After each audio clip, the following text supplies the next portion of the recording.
Hey guys, tonight we slip into something a little darker, literally. You're already dressed in coarse wool that still smells like last week's bonfire. The damp straw beneath your stiff joints tells you it rained again. You sit up slowly, brushing away a spider that's gotten far too comfortable on your neck. The light outside is grey, not quite dawn, but the crows are already circling above. You're an executioner. And your bedroom is, well, let's call it rustic. A hut tucked near the edge of the town square, close enough to the gallows that you hear the wood creak when the wind shifts. There's no mattress, just old rushes and a mouldy fur pelt. If you're lucky, the rats haven't chewed through your boots during the night. You stretch, bones popping in protest. It's another day, and that means another list of names written in thick, blotchy ink on a scroll hanging from a nail by the door.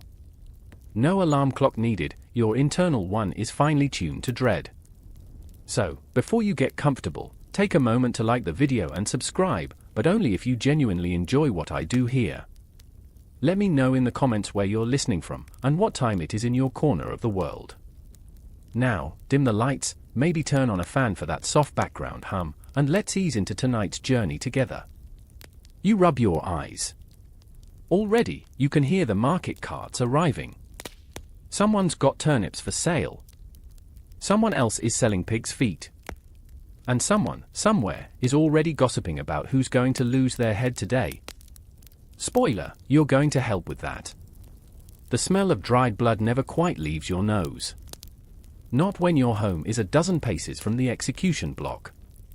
Even the flies are regulars. One buzzes past your ear, and you lazily swat at it, thinking briefly of yesterday's job, small-time thief, poorly tied ropes, too long a drop. You wince.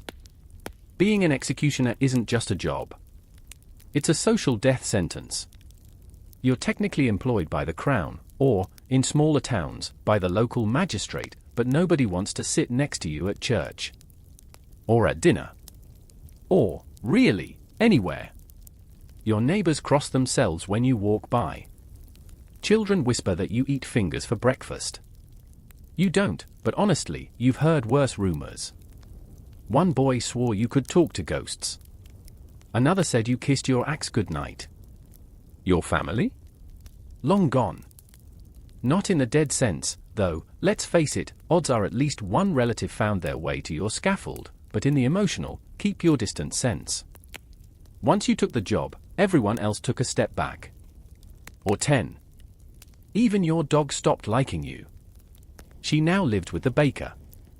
Traitor. There's one perk to your isolation, privacy. No one peeks through your windows. No one asks questions when you sharpen your tools at midnight or drag a heavy sack through the alley. Better not to know, they mumble. But historians still argue whether executioners truly wanted the solitude, or if it was just forced on them, a social quarantine for handling death so intimately. You splash your face with water from a cracked clay jug. It's cold enough to jolt you awake. You glance at the bundle of clothes hung by the fireless hearth, black robe, stiff leather apron, hood. You don't always wear the full outfit unless it's a high-profile job. Today? You might need it. The gossip mill said one of the condemned is a nobleman's cousin. That always draws a bigger crowd and bigger expectations. You pull on your boots, grimacing at the still wet seam. They squeak. Dignified. Not that dignity is a huge part of your day. You'll be dealing with bodily fluids before lunch. As you ready yourself, you pause to check your hands. Calloused. Steady. A small scar from last month's beheading, when a broken bone snapped and nicked your wrist. You wear gloves now. Lesson learned. Outside, the town begins to hum. Bakers yell about fresh loaves. A blacksmith's hammer rings in the distance. Horses clop over cobblestones. Somewhere, a priest clears his throat for morning prayer. And you? You open the wooden chest at the foot of your straw bed. Inside, wrapped in oiled cloth, lie your tools, the executioner's sword, long, heavy, notched in places where bone met blade. A rope, thick and coarse. A small iron branding rod, used more for show than anything else lately. And finally, a whetstone. Always sharp. Always ready. There's a strange comfort in the ritual. You polish the blade slowly, dragging the stone in smooth arcs, checking the edge with a practiced thumb. This isn't about cruelty. It's about precision. You're not a butcher. Well, not exactly. Historians sometimes debate whether executioners were trained or simply handed an axe and told figure it out. In your case, it was the latter. Your first job was a mess. Literally. You took 5 swings. The crowd nearly rioted. But you learned. Now, you pride yourself on a clean finish whenever possible. You glance at the list hanging by the door. 3 names. 2 thieves and 1 heretic. Should be straightforward. Unless, of course, one decides to scream poetry or recite their family lineage mid-process. It's happened. A soft knock breaks your focus. It's the runner boy, 9 years old, missing a front tooth, always out of breath. They're ready for you, he says, like he's inviting you to a picnic. Then he runs off before you can answer. You sigh. Time to work. As you step outside, the sun finally breaks through the clouds, casting a pale light across the square. The gallows loom in silhouette, wooden beams soaked dark from a recent rain. The noose sways slightly in the breeze. You walk toward it slowly. Deliberately. Everyone's watching. And so begins your day. You don't eat breakfast with your neighbors. Let's get that out of the way. No one wants to break bread with the man who broke their cousin's neck last Tuesday. Still, you have to eat. And so, you duck into the small side room of the butcher's shop, where the butcher's apprentice leaves you a cold meat pie and a mug of stale ale. It's not generosity. It's part of the payment package, one of the only local tradesmen who'll still deal with you, provided you don't speak, touch anything, or breathe near the sausages. You sit on a wobbly stool in the corner, watching flies circle your pie like vultures. The ale is lukewarm, the crust is soggy, and the pork inside is suspiciously chewy. Still, you chew in silence, staring at the wood grain in the wall, and reminding yourself not to dwell too long on what you're tasting. The butcher's wife passes by and mutters a prayer under her breath. Not for your soul, for her proximity to yours. Executioners are said to carry spiritual filth. The taint, they call it. Some believe your touch causes crops to wither. Others think even your shadow is a bad omen. One elderly woman once spat in your path and whispered that you smelled of the devil's bedsheets. You weren't quite sure what that meant, but you avoided her cart after that. Modern historians still argue whether this stigma came from the job's brutality or its religious implications. After all, you administer death, a power traditionally reserved for God. But in practical terms, it means that breakfast is eaten alone, with your back to the wall and your eyes on the door. You finish the pie quickly. It's not something to linger over. You wipe your hands on your apron and toss the crust to a waiting dog that slinks around the back alley. He's missing an ear and doesn't judge. You like him. The town bell chimes 8 times. It's almost time. You rise, collecting your thoughts the way a soldier might check their armor. What's today going to be? A quick procession with clean results? Or a chaotic mess, like last month, when a last-minute pardon came flying through the crowd just after you'd made the first cut? Your tools are slung over your shoulder in a worn leather satchel. The executioner's sword doesn't fit, of course. It's strapped across your back, wrapped in thick cloth so the blade doesn't glint in the sun and spook the horses. You take the side path through the market, deliberately avoiding the main road. People tend to scatter when they see you, but this route minimizes the damage. A few braver souls hold their ground, crossing themselves or pulling their children behind them like hens gathering chicks. You overhear whispers. That's him. 3 today, I heard. Poor girl. Only 16. You tune it out. If you start listening too hard, the weight settles on your shoulders before you've even reached the scaffold. And it's a long day ahead. As you pass by the church, you catch the eye of Father Joran. He nods once, solemn. He's one of the few who treats you like a human being, He even once offered confession. You declined. You're not ready to list everything. Not yet. The square is beginning to fill. Not packed yet, but the regulars are here, the elderly woman with the bonnet who always brings knitting, the boy who sells cider, the two drunk cousins who start chants like it's a joust. Everyone has their favorite way of watching someone die. You head toward the scaffold, it's wood still dark with yesterday's rain. You climb the short steps and pause. The execution block sits center stage, warped slightly from years of use. Beside it, a fresh bundle of straw for kneeling, a wooden bucket for cleanup, and a small table where you'll set your tools like a grim buffet. There's a moment here, a quiet, before the drum starts up, where you just breathe. The birds are louder than the people. The breeze smells of damp wool and sweat. And then, the crier's drumbeat. Slow, steady, ominous. The heartbeat of justice. Or at least, of the performance that follows. The crier appears, puffed up like a rooster. He reads the proclamation from the town scroll, names, crimes, sentencing.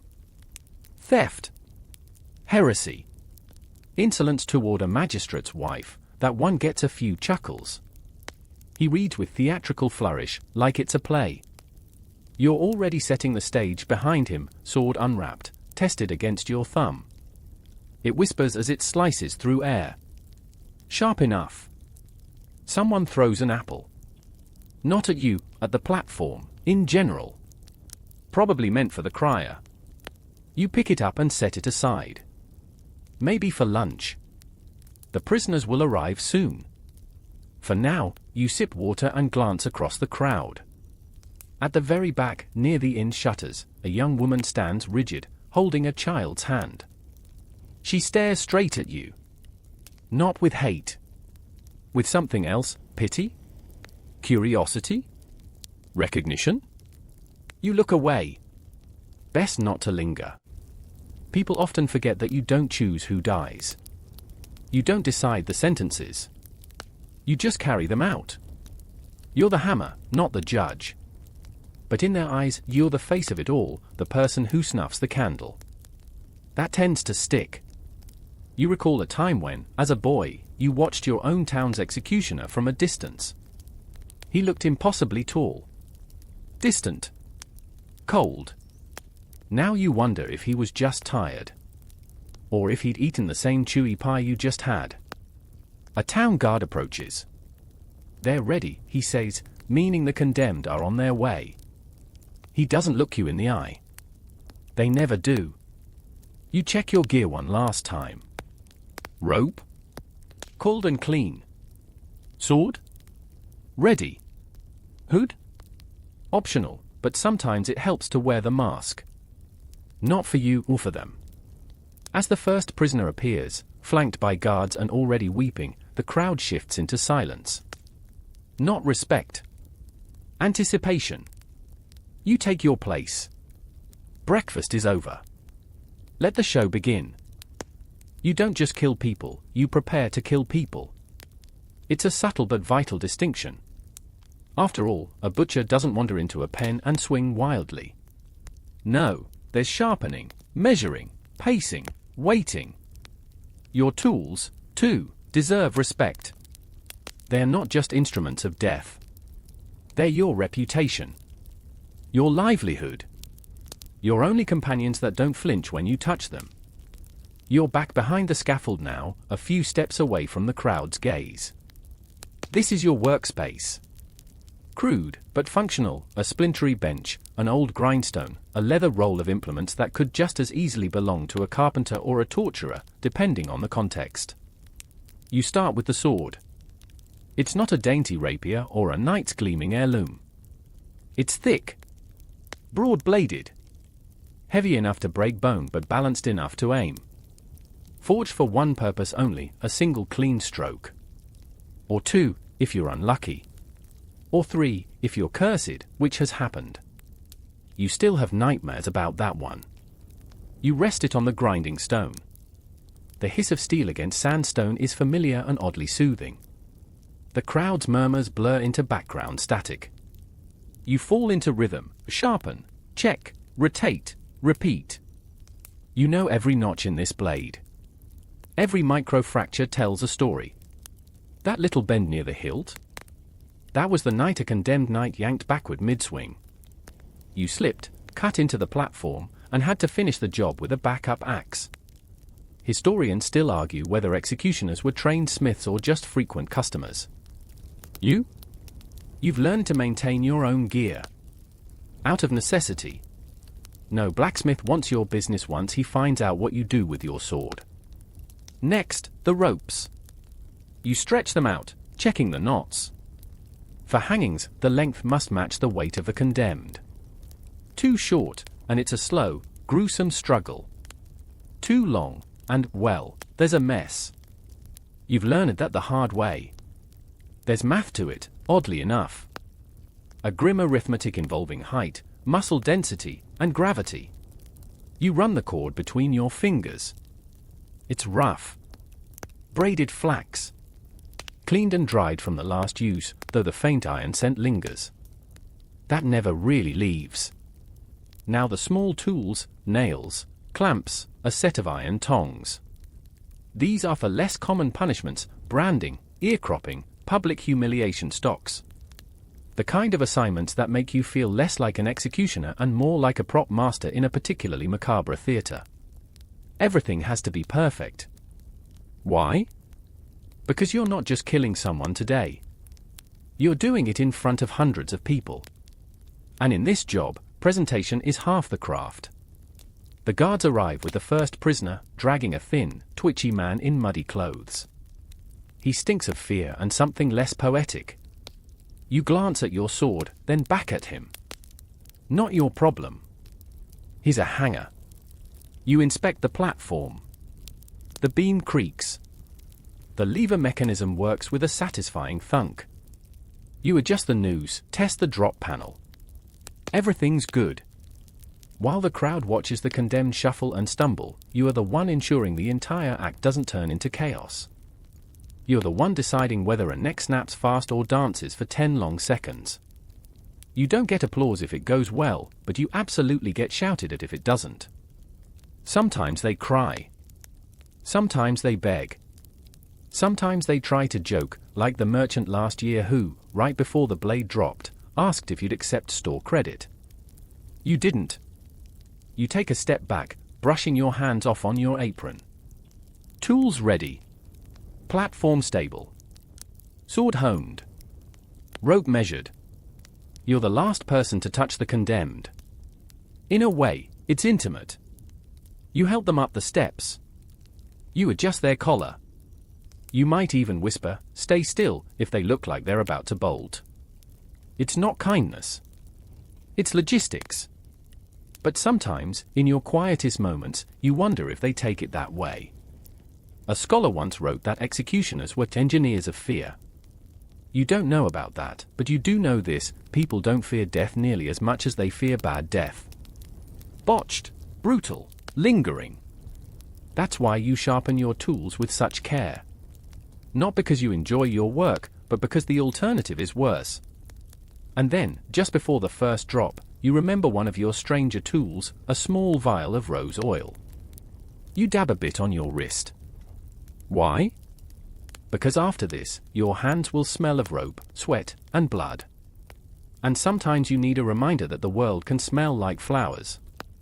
The first hanging goes quickly. The man mutters something you don't catch, might have been a prayer, might have been a curse. Either way, the lever clicks. The trapdoor drops. The neck breaks. Quick. Clean. You log it, mentally. One down. You wipe your hands. The second prisoner is still inside the holding cart, sobbing. She's barely 20. Theft and heresy, they said. You glance at your blade. She'll be beheaded. You wonder who made that decision. You approach your sword again.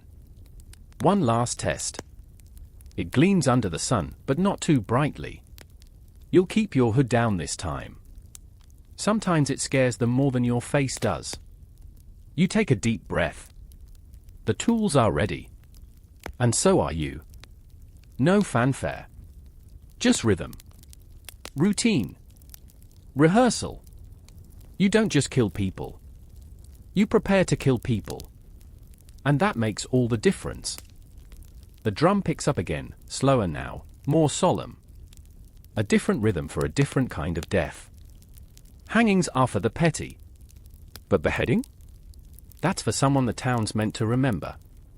The second prisoner is escorted to you by 2 guards, each gripping one of her arms as if she might float away if given the chance. She's young, maybe 19 or 20, with bare feet and hair that looks like it was brushed in haste. Her gown is thin. Damp. Probably the only one she owned. She looks at you, not with hatred, not with fear, but with this resigned clarity. Like she's already watched herself die in her dreams every night for the last month, and today is just the final rerun. Your eyes meet, and you nod. It's not comfort. It's acknowledgement.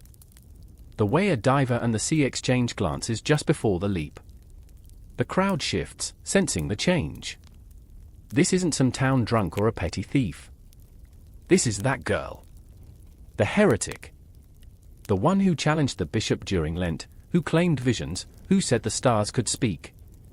Or maybe just someone who looked at the wrong nobleman the wrong way. Historians still argue whether most heresy convictions were truly religious or just political cover for silencing inconvenient women. You've long stopped asking.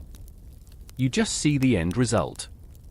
The crier reads the charges again: heresy, thievery, dishonouring the Sabbath. The words echo from the wooden platform, bouncing off the stone walls of the square like a chant. The girl doesn't flinch. Not even when he reads her name wrong. She kneels beside the block without needing your guidance. That's rare. Usually, people stall. They ramble. Cry. Bargain. But she just kneels and straightens her back, brushing her hair over one shoulder, like she wants to make it easier for you. The sword waits in your hand, cool, balanced, certain. But there's one last moment before the act. Always. The last look. Some look to the sky. Others to the crowd. This one? She looks at you. Right at you.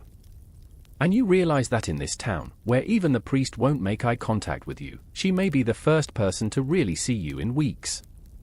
You almost forget to breathe. You step behind her, setting your boot just forward enough to keep her steady if she sways. The block is wet from the morning's dew. The wood creaks as she places her hands on it, palms down, fingers trembling only slightly. The crier finishes his pronouncement. The crowd holds its collective breath. You raise the sword. And then, the briefest hesitation. Just a second. Not even that. A heartbeat where time thickens like honey. A fly buzzes past your ear. A child coughs in the back row. Your fingers grip the hilt a fraction tighter.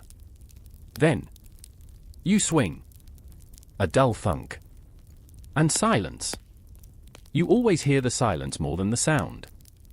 The hush that follows a clean execution is like a blanket thrown over the square. No cheering. No weeping. Just the wind and the crows. Even they go quiet, as if they're not quite sure whether to applaud. You step back. The guards move quickly, lifting the body, placing the head respectfully into the linen-lined basket. It's all practiced. Not mechanical, though, it's a kind of ritual, really. Almost sacred. You notice the mother. Back left corner of the crowd. You hadn't seen her earlier. She doesn't cry. Just watches. Pale as stone. A hand to her lips like she's holding in a scream that's too old to escape. You want to look away. You do. But you make yourself see her. That's part of the job too. You can't be blind to it. You wipe the blade with a cloth and place it back in the oiled wrap. The scent of rose oil still clings faintly. A strange contrast to what it just touched. The platform has darkened again. You take a long drink of water, not to clean your mouth, but to wash away the knot forming in your throat. You remind yourself, again, that you are the tool. The hand of the court. The wielder, not the will. And still, every now and then, you wonder whether these things, this block, this blade, this job, are changing you into something you never meant to become. There's still one more to go today. But before that, a few minutes of breath. Of stillness. You sit behind the stage, legs dangling off the edge, back against the wooden post. You can't go far, no one wants you walking into a tavern mid-execution, covered in blood. You chew a crust of bread left in your coat pocket. It's stale, but food enough. You watch two children chasing a chicken across the alley. They don't see you. Or they pretend not to. A woman passes by selling cloth. She meets your eye, frowns, and makes the sign of the cross. Some people think you enjoy this. That the repetition has numbed you. That you revel in the act. But the truth is more complicated. You're not numb. You're careful. Every gesture matters. Every tool maintained, every motion calibrated. You don't enjoy it. But you master it. Because if you don't, someone else will. And they might not take the time to sharpen the blade. The third prisoner is arriving now. The guards are sweating. They're struggling to keep him upright. His legs buckling. His arms flailing. You hear a shout, something about innocence. Always the same, though the exact phrasing varies. You stand.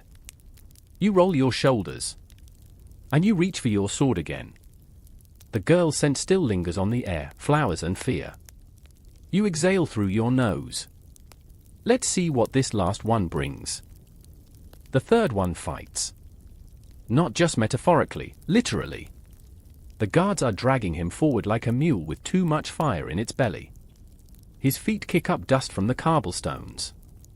His mouth runs like a stream in flood season, flinging curses, prayers, and wildly incompatible legal arguments at everyone within earshot. He's not going quietly, one guard mutters to you as they pass the base of the scaffold. You nod, unsheathing your sword. You'd guessed as much.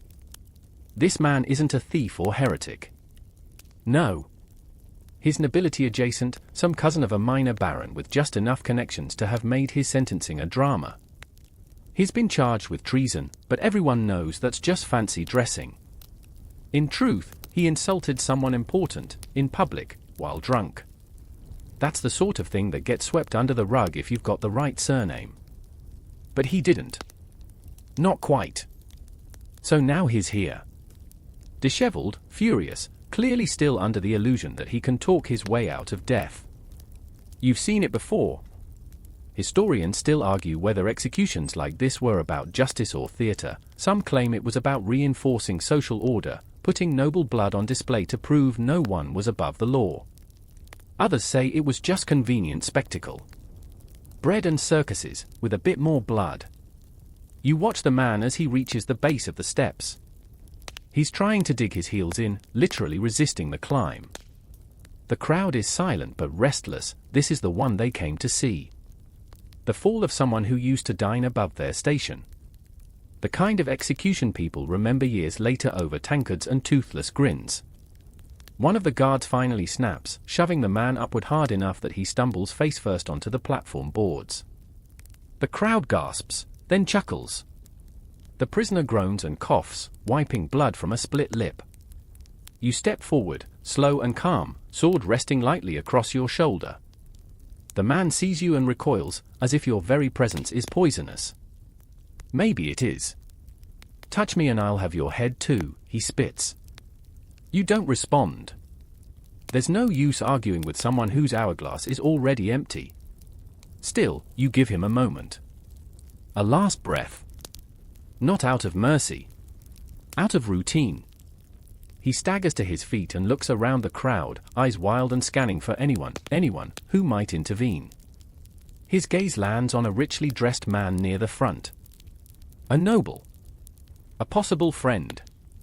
But the man only shakes his head. Slowly. No help is coming. It's then that something strange happens. The prisoner laughs. Not manic. Not angry. Just quiet laughter, like he finally got the punchline of a joke he hadn't known he was part of.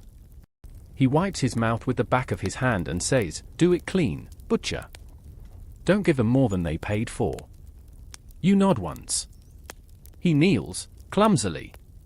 The block is smeared from the earlier execution, but he doesn't flinch. Maybe he wants to die with the illusion of control. Fine. Let him have it. You position him carefully. The crowd is holding its collective breath again. They love the drama, but they hate a mess. You line up your blade, the edge humming faintly with tension. And then, swing. It connects with a heavy, sickening thunk, and this time, there's no silence afterward. The crowd erupts. Not in chaos. Not in horror. In approval. They cheer. They whistle. Someone actually claps. That's the difference with noble executions. The people enjoy it. It's theater. It's revenge. It's a moment where class lines blur and blood levels the playing field. You step back, breathing hard, sweat trickling down your spine.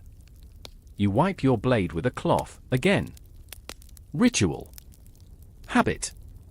Maybe even respect. A boy in the crowd yells, "That one deserved it," and a few others cheer in agreement. You don't disagree, but you don't agree, either. You're not the judge. You never were. You're just the last page in their story. You set the blade aside. That's it for today. 3 names, 3 endings. The guards start cleaning. They wash the platform with buckets of grey water and sand. Someone removes the basket with the head inside, likely to be mounted on a spike later. You don't know who decides which heads get displayed. Maybe it's the crier. Maybe it's someone at the Guildhall with a flair for drama. You descend the stairs, stiff-legged. The square begins to thin. People go back to their routines, casually stepping around the bloodstains as if they're puddles after a spring rain. A woman haggles over cabbage. A boy chases a dog. Life resumes. You, though, head toward your quarters behind the square. Not home. Just space. As you walk, someone bumps into your shoulder. You turn, instinctively reaching for your blade, but it's just a young man. Barely older than a boy. Pale. Nervous. You did good work, he says. You blink. People don't usually say that. Not to your face. You nod, unsure how to respond. He fidgets. I want to apprentice. If you're taking one. You stare at him. Hard. Is he mocking you? Drunk? But no, his eyes are steady. Eager. Maybe even sincere. You've had offers before. Desperate boys with no better prospects. Fatherless sons. But this one feels different. You can't explain why. You sigh. Come by tomorrow. Dawn. Bring gloves. He nods rapidly, bows, and vanishes into the thinning crowd. You watch him go. Another day. Another body. And maybe, just maybe, a future hand to carry your blade when yours grows too weak to hold it. You return to your hut. The scent of rose oil still clings to your hands. And under it, just faintly, the copper tang of blood. The crowd may forget the names. But you won't. You sharpened the blade. You steadied the neck. And you swung. They say death makes people honest. You wouldn't go that far. But the moments just before it, when it's real, when it's close enough to smell, those can peel away layers faster than a confession booth on fire. That's why the pre-execution chat matters. It's not required. Not part of the legal routine. But most condemned talk to you, whether you want them to or not. Some beg. Some pray. Some won't shut up. Others go silent as a tomb, eyes wide and blinking like they're still waiting for someone, anyone, to step forward and yell, "Wait." And then there are the ones who ask you not to miss. Those are the ones that get to you. Because they know the game is over, and they just want you to be good at your job. You remember a few vividly. Not their names, those are lost in the fog of time. But the things they said? Those stick. One man, a merchant from a neighboring town, was condemned for passing counterfeit coin. He was guilty, he admitted it openly. His final words? If you see my son at market, tell him I taught him better than this. You never found the son. But for weeks, you looked at every boy selling onions like he might be carrying a secret. Another, an old woman accused of witchcraft. Frail, eyes clouded with cataracts. She clutched your sleeve with skeletal fingers and whispered, I forgive you. You hadn't even done anything yet. That one haunts you still. Today's trio were less talkative. The thief sobbed. The girl said nothing. The nobleman? He screamed for mercy and spat. Standard behavior for someone who's been cushioned his whole life and never imagined the blade wasn't just for other people. But tomorrow? Tomorrow you might hear something new. Something strange. Historians still debate whether executioners were seen as confessor figures, stand-ins for priests when no one else would come close. You're not sure. You don't offer salvation. Just certainty. Still, you listen. It starts as they're led up the steps. The condemned glances at you, eyes wild, or dull, or painfully calm. And then the words spill out. Sometimes a joke. Sometimes a riddle. Sometimes just a list. Tell my wife I loved her. Tell my brother he owes me 2 chickens. Tell the baker his bread's gotten dry. One man once asked you to pass on a recipe. No, really. He'd been a cook, and as he kneeled down to die, he rattled off a stew method that involved cloves and dried apples. You remembered it out of sheer disbelief. It wasn't bad, actually. Then there are the bribes. Yes, people try to bribe you. Right at the edge of death. Promises of buried gold. Family heirlooms. Spare me, and I'll make you rich. You don't respond. They know you can't change anything. But desperation has its own logic. One woman once tried to give you her ring as a tip. You didn't take it. Instead, you slipped it off and tucked it into the pouch they'd bury her with. She'd wanted to pass something on, and that was the only place left to do it. Occasionally, they ask questions. What do you think comes next? Do you think they'll remember me?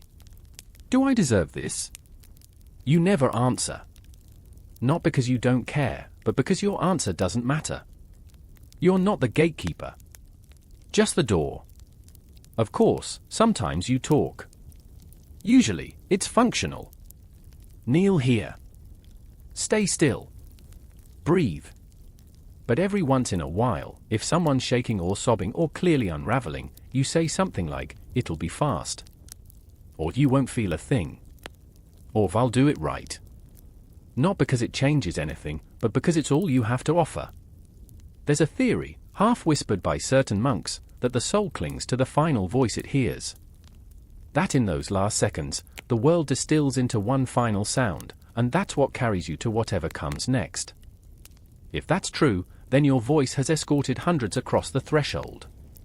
Quietly. Briefly. Forgettably. But still, it was you. Sometimes, you wonder if they take a piece of you with them. Like a thread tugged loose. A tiny unraveling. You don't cry about it. You don't even dwell. But on nights when the wind moans like someone grieving, you think back to all the last words you've heard.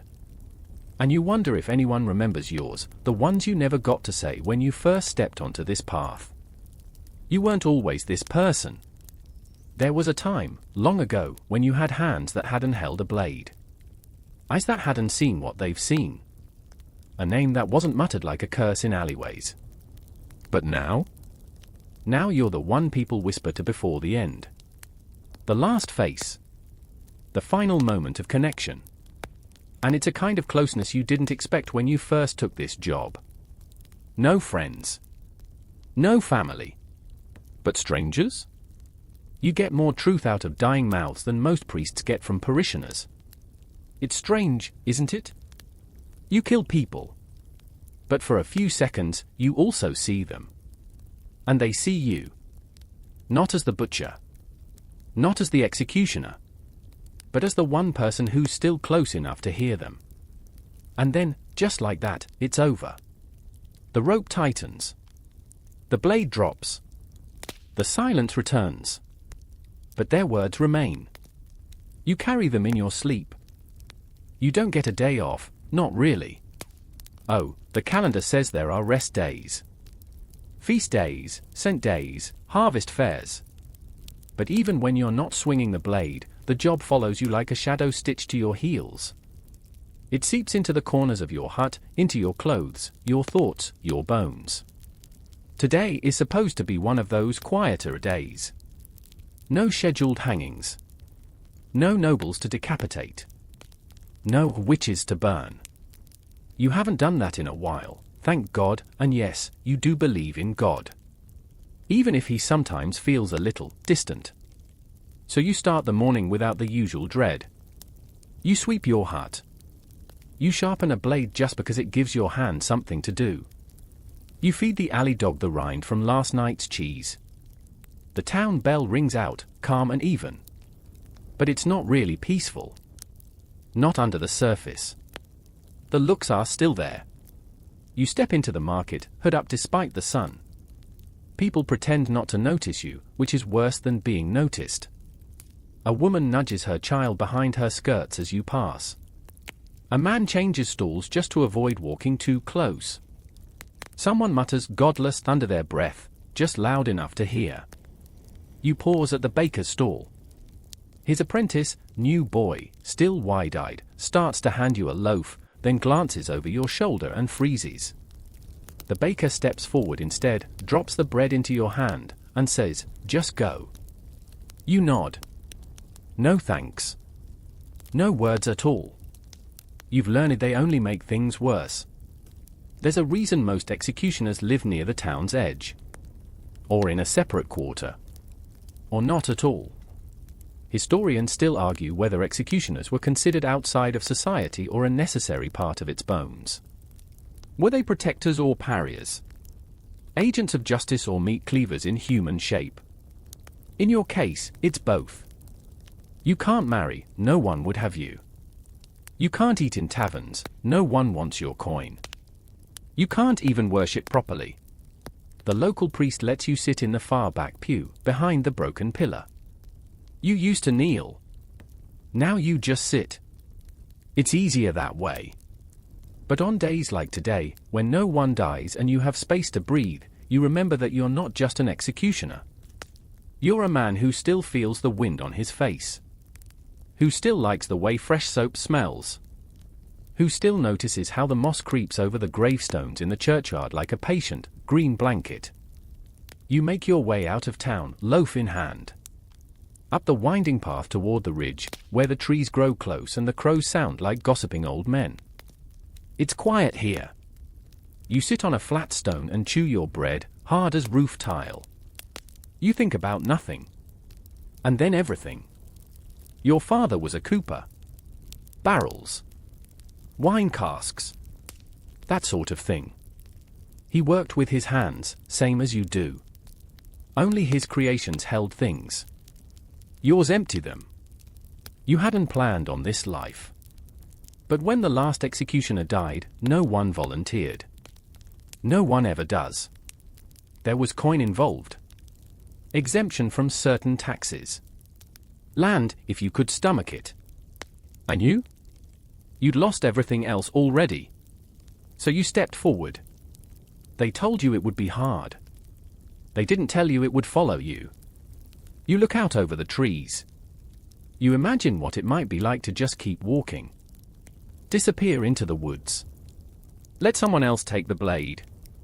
Start a new life in a place where no one knows your face. But you don't.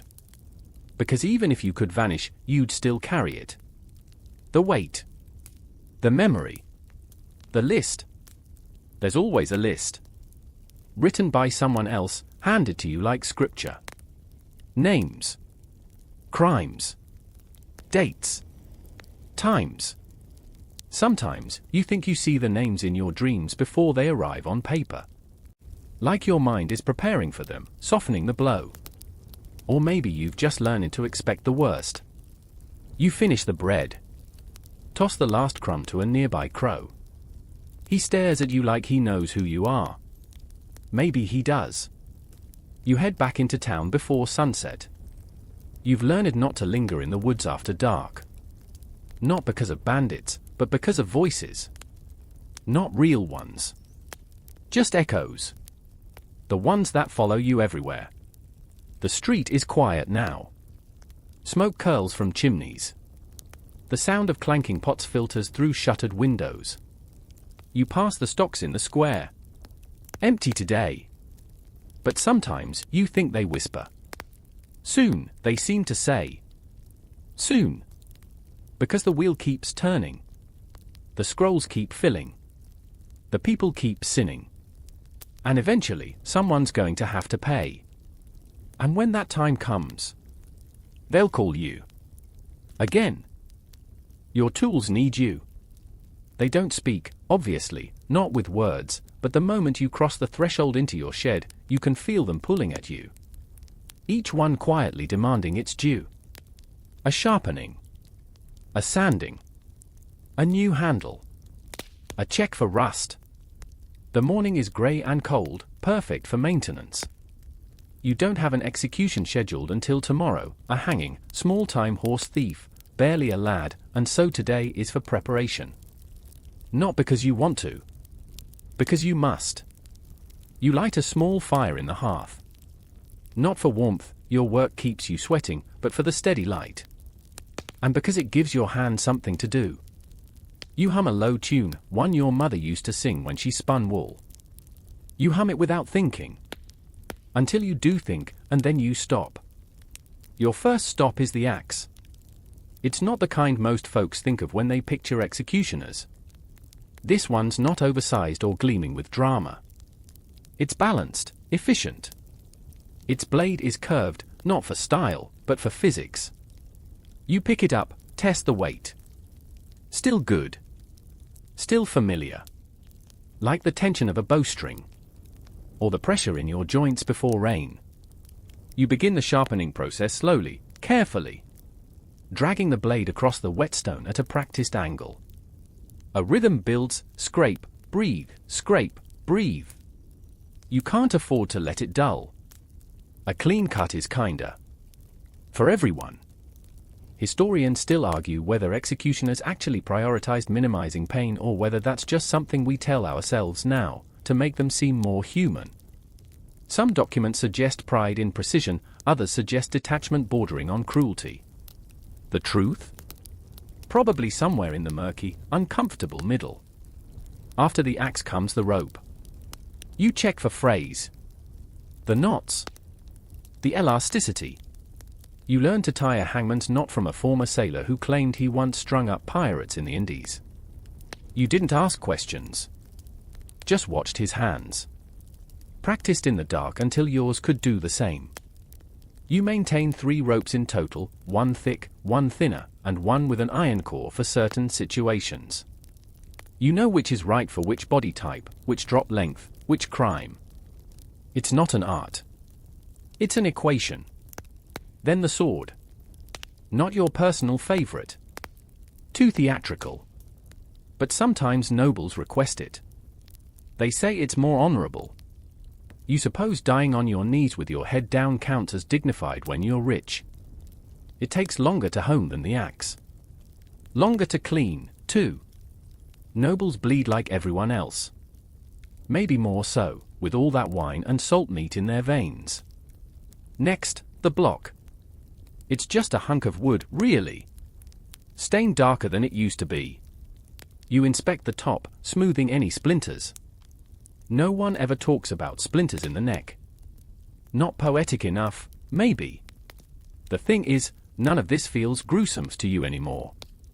It's just work. The same way a thatcher climbs a roof or a baker checks his crust. Still, even on days like this, you find small comforts.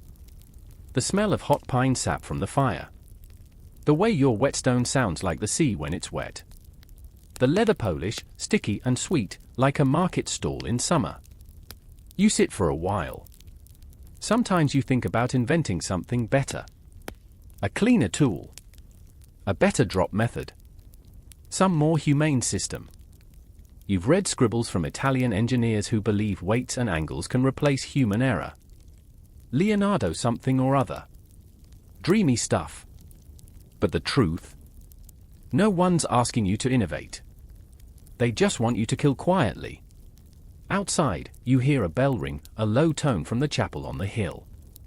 Must be late afternoon. Time moves differently in the shed.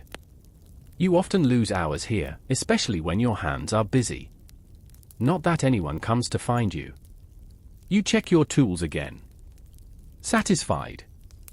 There's one item you almost never use, but always keep ready, the branding iron. It's not for criminals who've done something bad enough to die. It's for those who've done just enough to live, barely. Thieves. Debtors. Adulterers. Marked so they carry their shame forever. You hate that one the most. There's something about the permanence of it. The choosing to leave someone wounded for life instead of letting them go. It feels cruel in a way even the axe doesn't. Still, you keep it polished. Heated evenly. It's part of the job. You rewrap each item in its cloth or leather casing. Put them back on their shelves. You've carved notches in the wood so everything has a place. Disorder, you've learned, leads to mistakes. And your mistakes cost more than most. As you lock the shed, you pause. Look back at the tools. Not with pride. Not with disgust. Just stillness. You remember something a priest once said, that each man's tools become his mirror. A scribe sees ink in his dreams. A mason, stone. A soldier, blood. You? You see edges. Everywhere. In your dreams, in your meals, in the lines of people's throats when they tilt their heads back. Edges. You walk back toward your hut as the light fades.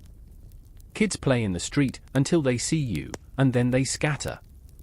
A boy drops a ball and doesn't come back for it. You pick it up. It's made of rags and old twine. You consider keeping it. A relic of something innocent. But you place it gently on a stoop and walk away. Back in your hut, you wash your hands. Not because they're dirty, but because they feel too clean. You eat your supper slowly. Porridge and salted fish. You watch the fire burn down. And as the last orange embers fade to black, you realize. Tomorrow's another name. Another drop. Another weight on your back. But tonight? Tonight your tools sleep. And for a few brief hours, so do you. Sleep doesn't last long, not for someone like you. You're awake before the cockerels even dared to croak. That half-dreaming state where the world is still underwater and your limbs feel anchored to the mattress. But the job doesn't care how heavy your eyes are. You sit up slowly. Your back creaks like an old beam in a windstorm.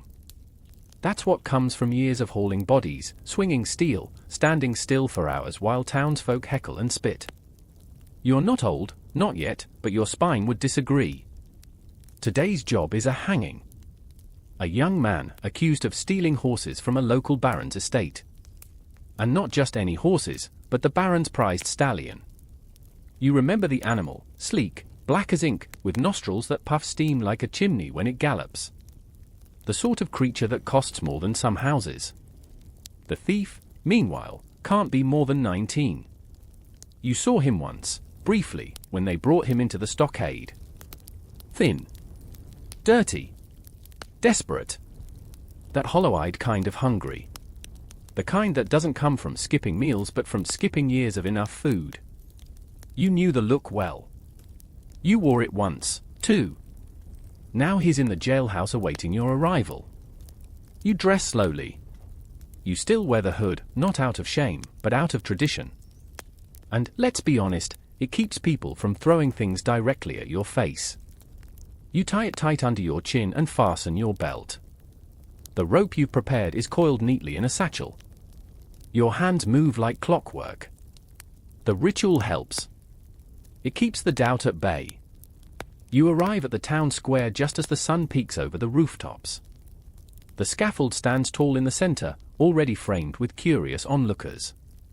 Market stalls are shuttered for now, no one sells bread while a boy hangs. Even bakers show respect. The guards are waiting. 2 of them. One tall and sleepy-eyed, the other short with a chin like a boot heel. You don't bother with greetings. They don't, either. They just nod and walk ahead toward the jail. Inside, it smells of mildew and sour straw. The boy sits in the last cell, curled up on the floor. When he sees you, he flinches, not in fear, exactly, but in disappointment. Like he'd hoped maybe you wouldn't come. You unlock the door.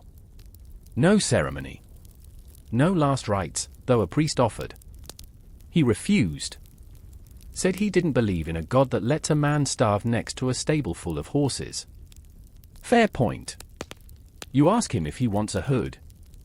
He says no. You shrug and hand him the noose anyway. He carries it himself, without complaint. A strange custom, but you found it helps. Gives them a sliver of control. As if choosing to hold the thing gives them even a whisper of power over their own death. The walk to the scaffold is quiet. The crowd parts like a tide, whispering and gawking.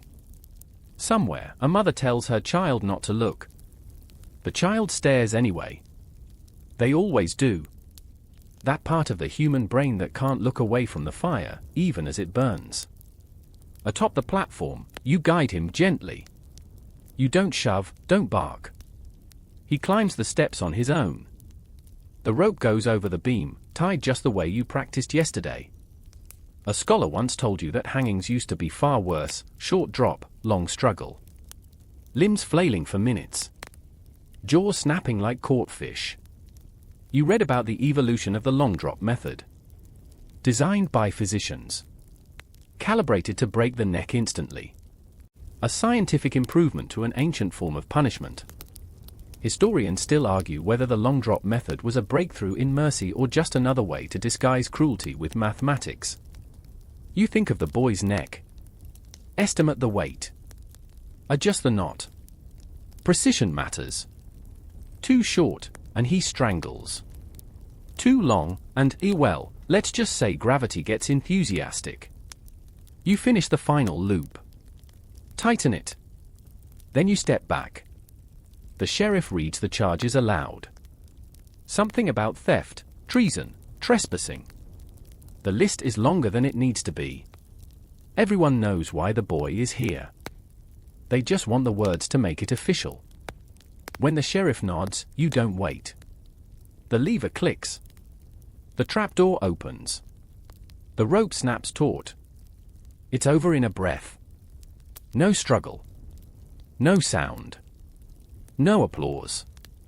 The only sound is the rope creaking slightly, swaying in the morning wind. The crowd disperses. Some stay a while longer, pretending to pray, pretending not to be curious. But soon, even they drift away. You stay. You always do. You lower the body gently. Check the pulse, there isn't one, of course, but you check anyway. Habit. You remove the noose, fold it neatly, tuck it away. The boy's face is peaceful. Almost too much so. Like he's pretending to be asleep just to spite you. You almost admire that.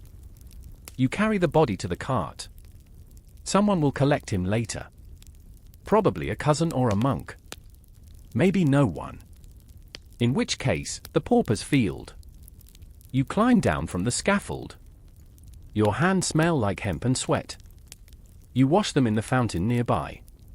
Kids splash here on summer days. Not today. You look up. The sky is cloudless. Birds are already back on the rooftops, chirping like nothing happened. Your job is done. But your stomach still churns. You've hanged murderers before. Arsonists. Traitors. Men who laughed at the rope. But this boy? This was different. Maybe it's because he didn't beg. Maybe it's because he looked just like your brother. Or maybe it's because you remembered to check your tools yesterday, and suddenly you wish you hadn't done such a perfect job. You walk home slowly, past shutters being reopened, past women sweeping steps and old men lighting pipes. The town exhales. Life resumes. But you? You carry that weight with you. Every step. It's heavier than the axe. Heavier than the rope. Heavier than the crowd's silence. Back in your hut, you sit by the fire. You don't eat. You don't undress. You just sit. The noose is back in its bag, tucked away on a hook by the door. You tell yourself it's just another name. Just another task. Just another part of the wheel. But you know better. That boy will haunt you for a while. At least until the next name comes. And it always does. You wake up in the dead of night to the wind rattling the shutters. It's not the weather that startles you, though. It's the dream. Again. The boy's eyes, wide open. Not in fear, no, he had long made peace with his sentence, but in some quiet question he never got to ask. In the dream, he keeps trying to speak, but the rope won't let him. His mouth opens and closes like a fish gasping for air. You always wake up before he finishes. You sit up in the dark and rub your temples. You're used to nightmares by now. They're as much a part of your job as the rope and the axe. But lately, they've been shifting in tone. Less horror, more doubt. Less about the dead, and more about you. You strike a flint, light the stub of a candle, and make tea from dried nettles and something you think is lemon balm. It helps a little. The bitterness distracts your tongue, even as your mind continues its parade of regrets. Tomorrow, you'll have to deal with a branding. You hate brandings. They take longer, they're messier, and they always involve crowds far too eager to cheer. It's punishment meant to be seen, after all. Branding is theater. And you? You're the villain in every act. This time it's a merchant's apprentice accused of cheating scales. Maybe he did. Maybe he didn't. Doesn't matter. The merchant paid the fine, bribed the alderman, and the apprentice got the mark. A hot iron pressed to the palm. Permanent proof that he's not to be trusted. As you think about this, you realize something strange. You've forgotten the apprentice's name. That's new. You always remember names. It's a little ritual you keep to humanize the process. If you're going to mark someone for life, the least you can do is know who they are. But this one? Blank. The candle flickers, casting warped shadows on the wall. One looks almost like a noose. You blow it out. In the morning, you visit the smithy. The brand is a simple letter, F, for false. It's been heating for an hour in the coals, red as a dying star. You pick it up with tongs, test its weight, nod. It's the same every time, but you still pretend to inspect it. It gives the moment some gravity. The apprentice is already tied to the post in the square. He looks barely older than a schoolboy. His face is flushed with fear, though he tries to hide it behind a scowl. You admire the attempt. You walk to him slowly, holding the brand high. The crowd hushes. There's always a hush right before the hiss. You let the silence stretch, not for drama, but to give him one more second to breathe. He notices. That's something. Then you press the iron to his palm. His scream is sharp and short. Not the worst you've heard. Not the worst you've caused. The skin sizzles. The crowd flinches. Someone vomits. You pull the brand away, shake the handle, set it in the water trough. The smell of burned flesh lingers in your nose long after the boy is dragged off to the healer. You clean the iron yourself. Always have. You never trust others to do it right.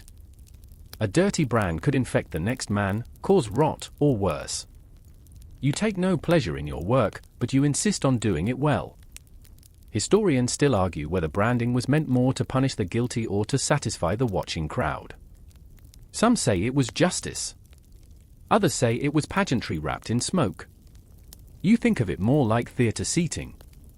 The front row gets the smell. The back rows get the story. Later that day, you take a walk through the poorer quarter. You're not welcome there, but no one throws stones. Just looks. Some defiant, some scared, some simply tired of it all. You walk with your hood down this time. Transparency. A rare offering. One man, old, with knuckles like tree bark, nods at you from his stoop. You nod back. He says, "Did the boy cry?" You pause. A little. He deserved that much, at least, the man says, and goes back to carving a pipe stem. You're not sure what he meant. Pity or scorn? Maybe both. Back home, you eat in silence. Cold stew and bread like roofing tile. But it fills your gut, which is more than the apprentice had this morning. You check your logbook after. Every task is recorded: name, crime, sentence, outcome. Neat little boxes. The kind bureaucrats love. You write. Name. You blink. Still can't remember. You leave it blank for now. Instead, you turn the page and scan the future entries. For more tasks this month, 2 hangings, 1 flogging, and, or worse, a quartering. That one will take all day. You try not to think about it. But your mind is already there. You imagine the man, someone accused of high treason. The worst crime in the book, and it comes with the worst punishment. Drawn, hanged until almost dead, then pulled apart by horses in front of a jeering crowd. It'll be messy. Ugly. Slow.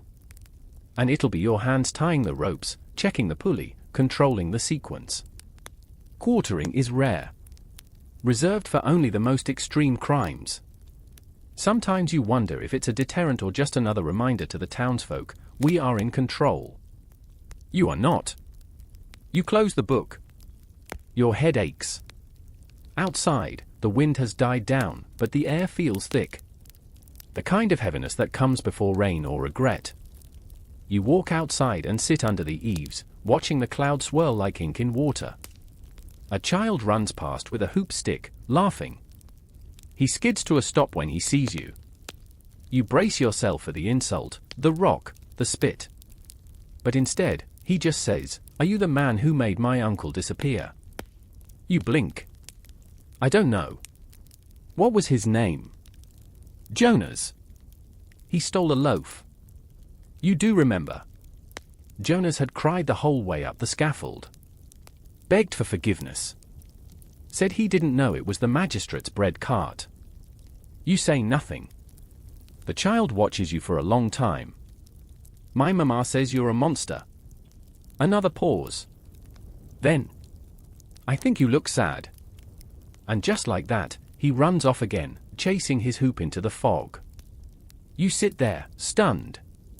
Sad. The word sticks to your ribs. You think about what he said, what he saw. You look down at your hands. They're calloused, sure. Stained from the brand and the rope and the sweat of others. But they still tremble. You hide them in your lap. And wait for the rain. The rain arrives just before dawn. It's the kind of slow, soaking rain that turns alley dust into syrup and seeps into boots whether you want it to or not. It makes everything heavier, your coat, your hair, your thoughts. You skip the morning market. Too wet for bread and too tired for barter. Besides, today is planning day. You see, executions don't just happen. They're orchestrated. Like banquets. Or weddings. Or war. Especially when it's something as elaborate as quartering. That word alone turns stomachs. Quartering. As if it were a math problem. One man, split 4 ways, neat and even. As if human bodies were clean things. As if bone didn't resist. As if skin didn't stretch far past what you'd expect. Today, you must meet with the town provost, a smarmy man who always smells like bay leaves and whose robes are perpetually just a little too clean. He greets you at the town hall with a sour smile. Our good man of the rope, he says, as if it were a compliment. You nod once. I need 4 horses, strong ones. Not the stable's usual nags. We've arranged for 2 destriers from the garrison and 2 plough beasts from the west field. Should be dramatic. He looks a little too pleased when he says it. You push past it. Ropes must be equal length. No jerking. Otherwise it just becomes a tug-of-war. Of course. He shuffles his parchments. And the Lord Mayor wishes it to be done in front of the cathedral this time. More visibility. You raise an eyebrow. More blood on the steps, you mean? He only shrugs. Washable stone. You hate this part the most, not the mechanics, not even the brutality. But the fact that the people in charge always want to watch. Not justice. Not order. But a show. Preferably one where someone screams long and loud enough to keep the bread lines quiet for a week. You make a list. For horses, 2 war, 2 draft. Harnesses reinforced. Stake set and tested. Pulley rig for drawing the condemned out for public view. Sack of lime for cleanup, though no one ever uses enough. As you leave the meeting, you spot the scribe you've seen before, young, acne-scarred, always scribbling. He follows you for a few steps before asking, "Do you pick the order?" You blink at him. The order they're pulled apart, he clarifies, eyes wide behind spectacles that make him look like a startled owl. Is there a sequence? Arms first? Legs? Or? You wave him off. Depends how much time they want to give the crowd. He looks disappointed. You suspect he's writing a book. You hope it flops. That afternoon, you inspect the scaffold. Not the gallows, this is a different structure, flat and broad, with stakes at each corner. You check each one for splintering. You wrap them with oilcloth to avoid tearing the ropes too early. Everything must be precise. Not for mercy, but to avoid error. You learned that lesson years ago, during your first attempted quartering. You were young, you're not too tight. The prisoner bled out before the horses even moved. It ruined the show. The crowd nearly rioted. The provost told you, if you can't make a man come apart properly, we'll find someone who can. So now, you plan down to the last turn of the wheel. Still, you sleep poorly. In the dreams, the ropes pull you. You wake in a sweat and lie there staring at the ceiling, where a spider spins a quiet web in the beams above your bed. You envy it, working in silence, causing no pain. But you rise anyway. Quartering day. Clouds hang low, heavy with moisture but withholding the downpour. You dress slowly, leather apron, thick gloves, hood up. The crowd is already forming by the time you arrive. Children on shoulders. Bakers taking a break. Even 2 monks, murmuring to each other with furrowed brows. Historians still argue whether public executions served more as deterrents or communal therapy sessions. Some say it was a release valve for fear and discontent. Others insist it was simply control, reminding everyone that disobedience ends in spectacle. You believe both. People need reminders. And they love to stare. The condemned is brought in a cart. Barefoot, half-conscious from sleepless nights and, probably, the laudanum you insisted he be given. Not mercy. Just logistics. It keeps the body from flailing too early. He's tied down at the center of the scaffold. Arms to one side, legs to the other. You check every knot yourself. You don't speak to him. You stopped doing that years ago. The last time you tried to reassure a man about to be pulled apart, he simply said, "Make sure my mother can't recognize me." You couldn't. You finish tying, nod to the provost, and raise a hand to the signaller on the platform. The crowd hushes. The trumpet sounds. The horses begin to move. Slowly. The ropes pull taut. Then tighter. You watch the condemned's face, eyes wide, then wider, mouth moving without words. The skin stretches first, grotesquely. Joints pop. You hear the crowd gasp. One child starts crying. Then, finally, one arm gives way with a wet, tearing sound. The crowd lets out a moan, somewhere between awe and nausea. You do not flinch. Another tug. The left leg. Then right. The fourth takes the longest. He dies somewhere in the middle, most likely from shock. But you finish the job. Because that's what you do. You remove your gloves, hands shaking slightly as you signal the attendants to begin cleanup. The provost walks over, smiling like it's market day. "Well done," he says, clapping you on the shoulder. "Quite a turnout." You walk away. The lime is dumped. The body, or what remains, is carted off for burial. The priest mutters a few words. You don't stay to hear them. You pass by the tavern on the way home. Someone raises a mug to you. "Master of horses," they shout. It's meant as a compliment. You ignore it. At home, you strip off your soaked clothes and scrub your hands raw with ash and water. It doesn't help. The smell stays. That night, you eat nothing. Sleep eludes you. You stare out the window as the clouds break and the rain finally comes, washing blood off stone steps, trickling through gutters, finding every crevice of the town's memory. You whisper, mostly to yourself, "I tied those knots." And the wind answers with silence. You rise the next day before the sun, though sleep barely touched you. Something about quartering days lingers in your bones, not just the work, but the waiting. You always imagine the rope still tugging, even long after the tension's gone. Like phantom limbs. Today isn't for punishment. Not officially, at least. It's inspection day, a rare moment where you actually have to prove, on parchment and in posture, that your tools, scaffold, and methods are all in good working order. Welcome to medieval bureaucracy. There's no formal licensing board for executioners, of course. But that doesn't mean no one's watching. Guilds, town councils, even the occasional royal observer, they all want to make sure their tax-funded torturer isn't getting lazy. Not out of ethics. Out of optics. A botched execution makes people nervous. Nervous people cause problems. You light a small oil lamp and start packing your inspection kit. Chains. Blades. Rope lengths. Even the infamous branding iron, though you haven't used it since the pig thief incident 3 years ago. That one still comes up at town dinners. Outside, the air is sharp and chill. You pass 3 carts already lined up to enter the marketplace. Their drivers give you a wide berth. One pretends to be deeply invested in adjusting his wheel spokes. Another crosses himself. You wonder if they even know what they're afraid of.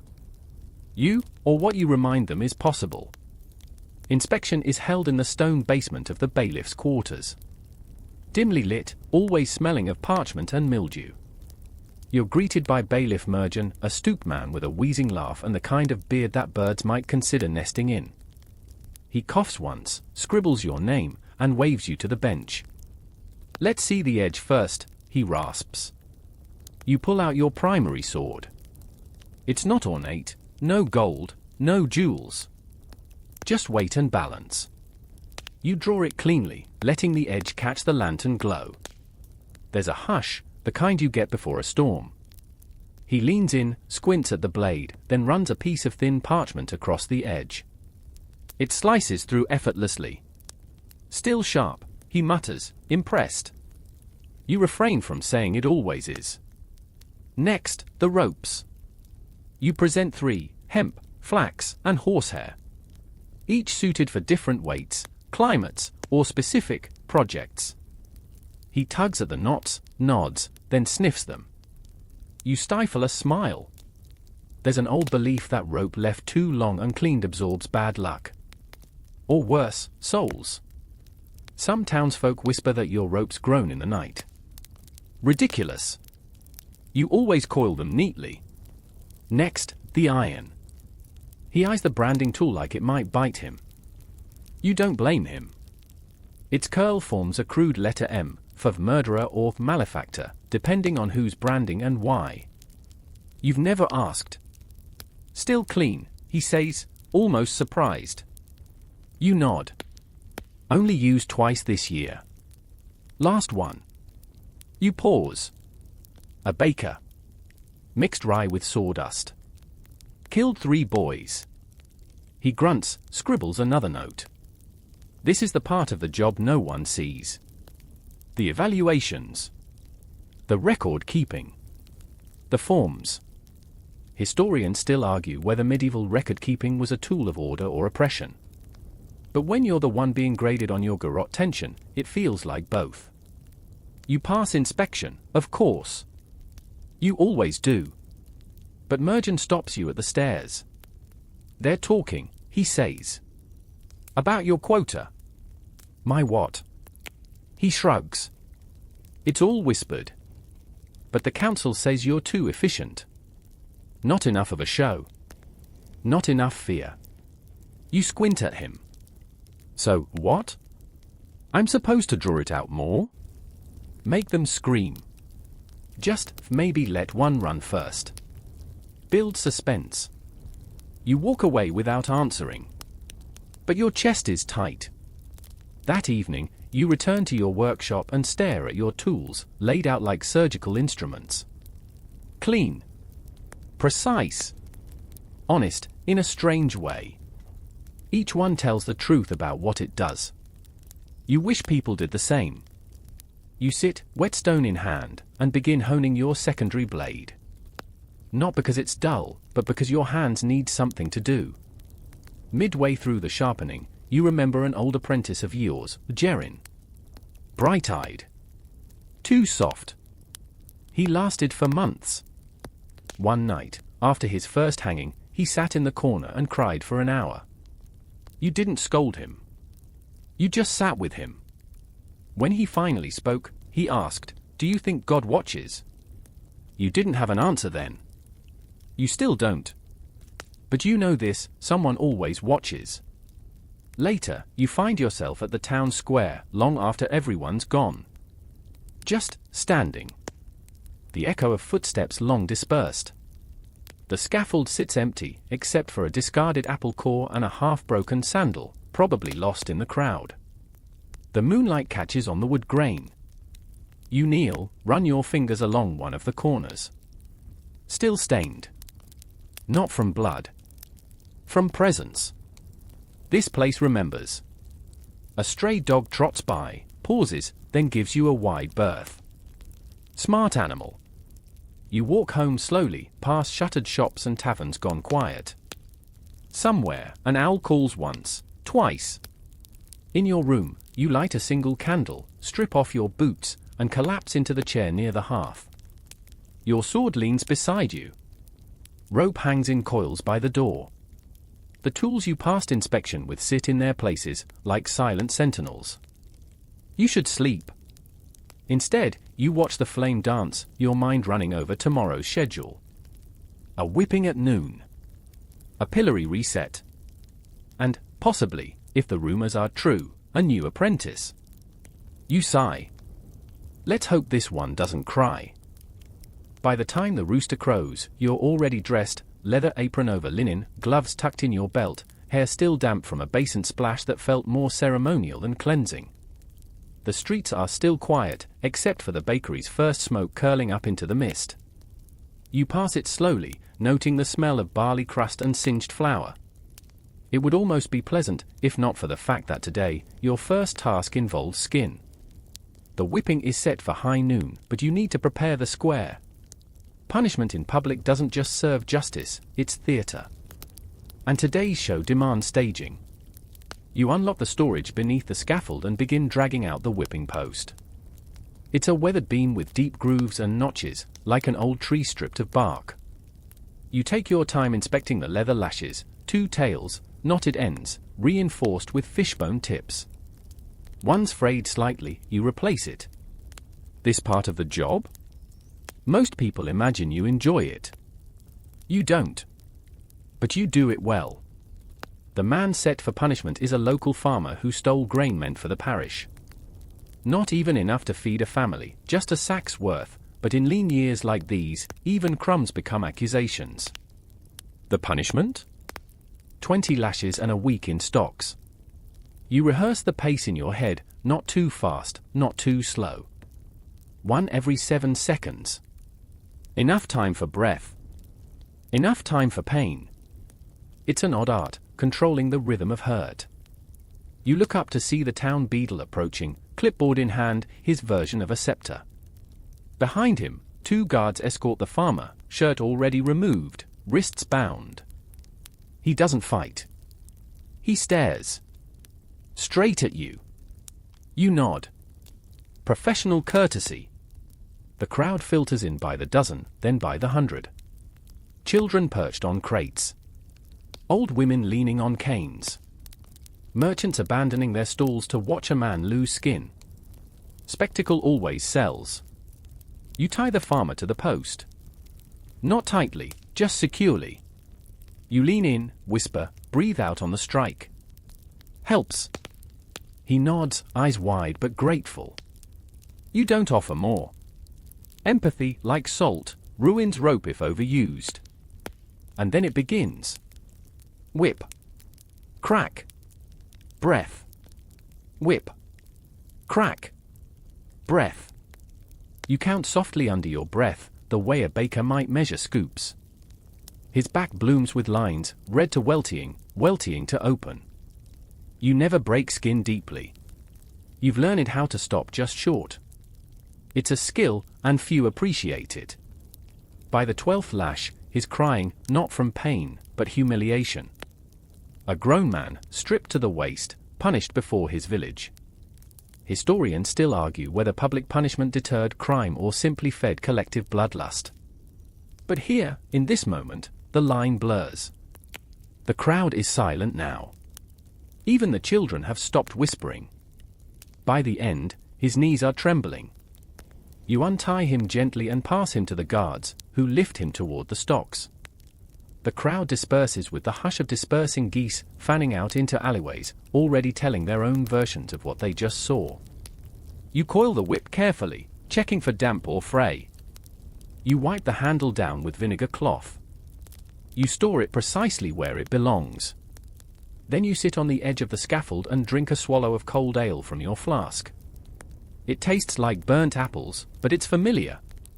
You close your eyes and try to slow your heart. An hour later, you're at the stocks, ensuring the pillory is properly fitted. You check the hinge, newly repaired. You pat the seat. Still splintered. You let it be. The discomfort is the punishment. The farmer's head and arms slide into place. You nod to the guards. They lock it. And just like that, the crowd returns, this time with overripe tomatoes, hard cheese rinds, and buckets of insults. You stand nearby. Not to protect the prisoner. To protect them from themselves. You've seen it before. A stone thrown too hard. A bucket of urine turned scalding. Once, years ago, a merchant's son tried to shove a lit candle under a prisoner's chin. You stopped him. You still have the scar from the broken bottle he used to protest. Nobody remembers that part. They only remember you dragging him away by the collar. Executioner saves criminal, makes for a bad story. Monster protects his own is better. You lean on the edge of a cart, watching the sun inch across the square. This part takes hours. The farmer slumps forward, drooling slightly. You hand him a flask. He sips once, then lets it fall. You don't pick it up. The hours drag. The tomatoes stop. The crowd thins. By evening, it's just you, the farmer, and the slow buzz of flies. You unlock the pillory and help him up. He sways. You guide him to a bench. You'll walk, you say. Or I'll carry you back. He manages a weak smile. Walk. You nod. Good. You walk him out of the square and toward the edge of town, where a guard will escort him the rest of the way. As you turn back, a woman in a green shawl approaches. She's carrying a small loaf. She extends it without a word. You take it. For him, you ask. She shrugs. Maybe. You tuck the loaf under your arm. You return to the scaffold and begin cleaning. Vinegar, cloth, sand. It never fully disappears. Not the blood. Not the smell. Not the memory. As the sky turns indigo, you sit again on the edge. This time with your boots off, letting the cool boards press into your soles. You look at your hands. Still steady. Still yours. The wind picks up. Someone plays a lute far off. A sad tune, something about two brothers and a lost horse. You hum along. You think of tomorrow's tasks. Maybe an apprenticeship lesson. Maybe rope inspection. Maybe nothing. You hope for nothing. But your hopes don't decide. The council does. The crowd does. And when they speak, you answer. Not with words. With a whip, a rope, a glance. You stand, stretch, and walk home, your shadow following, long and silent across the cobblestones. You sleep light that night. Not for fear, a fear has long stopped visiting your dreams, but for noise. The wind keeps pressing its knuckles against the shutters like it's asking to be let in. And when you finally drift off, it's not rest, it's memory. You're back in the square. The crowd is watching. But this time, the man on the scaffold isn't a farmer. It's you. When you wake, the room is cold. The coals in the hearth have lost their glow, and the faint outline of morning rests behind the curtains like a ghost deciding whether to stay. You sit up, flex your fingers, and roll your shoulders. Still sore from yesterday's whipping, not from the action, but from the tension of holding everything inside. It's laundry day. And yes, even executioners have laundry. You carry your bundle to the yard behind your home, a small patch of earth with a crooked line for drying clothes and a basin that leaks only when it rains. You scrub your apron, tunic, and underclothes by hand. The water runs red for a moment. You don't flinch. A cat watches you from the fence post, tail twitching like it's judging your technique. They deserved it, you mutter. The cat blinks slowly. You take that as neutrality. You hang the clothes, stretch again, and walk toward the woodshed. Inside, your tools, your ropes, your woodpile, and most importantly, your axes. They rest on pegs like sleeping birds. Sharpening is not a chore. It's a meditation. You select your favored beheading axe. Long-handled. Iron head, slightly curved. You sit on the stool and begin the ritual: oil, whetstone, cloth. Stroke after stroke, you shape the edge to be clean, decisive, final. You've always believed a dull blade is the only true cruelty. The blade catches the sunlight for a moment, and in it, you see a reflection of the next task looming on the council's docket, a nobleman's cousin, accused of conspiracy. No date set. But when they start hinting at disgrace, it's usually followed by disappearance. Historians still argue whether nobles faced true justice or theatrical penance. Most agree that power protected its own, but now and then, they let one fall. Just to remind the rest. You spend the late morning repairing the wooden platform beside the scaffold. It warped during last month's rain. You sand the edge, drive in fresh nails, mutter to yourself like an old man in a wine cellar. You find splinters in your palm and pluck them with your teeth. A priest stops by. He's new. Barely 30. Face like bread dough. He offers a blessing. You nod. He asks if you've made peace with your soul. You shrug. Made peace with my aim. He doesn't laugh. He leaves you a palm cross and hurries off. You don't keep it. But you don't throw it away either. It ends up tucked behind a loose beam, alongside old nails and a blackened horseshoe you once found after a hanging. Superstition has no theology, but it does have gravity. You're cleaning your boots when the messenger arrives, boy no older than 10, barefoot and breathless. Sir, the magistrate wants you now. You sigh. Tell him I'll be there shortly. He nods, then blurts out, is it true you've killed 50 men? You smirk. Only the ones who deserved it. The boy grins like you've handed him gold and sprints away. You gather your coat and make for the council hall.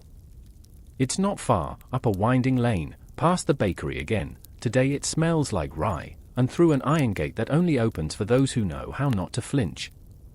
Inside, high ceilings, tapestries, the smell of ink and damp stone. The council sits at a long table, looking more like butchers than leaders today, aprons of law and order stained by compromise. You bow, but not low. They speak of logistics. Upcoming sentences. Rumors of unrest. A highwayman captured outside the village who claims to be the illegitimate son of a baron. They ask if you could make it look painless. You tell them, that depends on your definition of pain. They laugh too hard. You don't. One councillor, older than the rest, leans forward. Have you ever refused a sentence? You meet his eyes. Once. They don't ask more. Back outside, the air feels heavy. Rain's coming.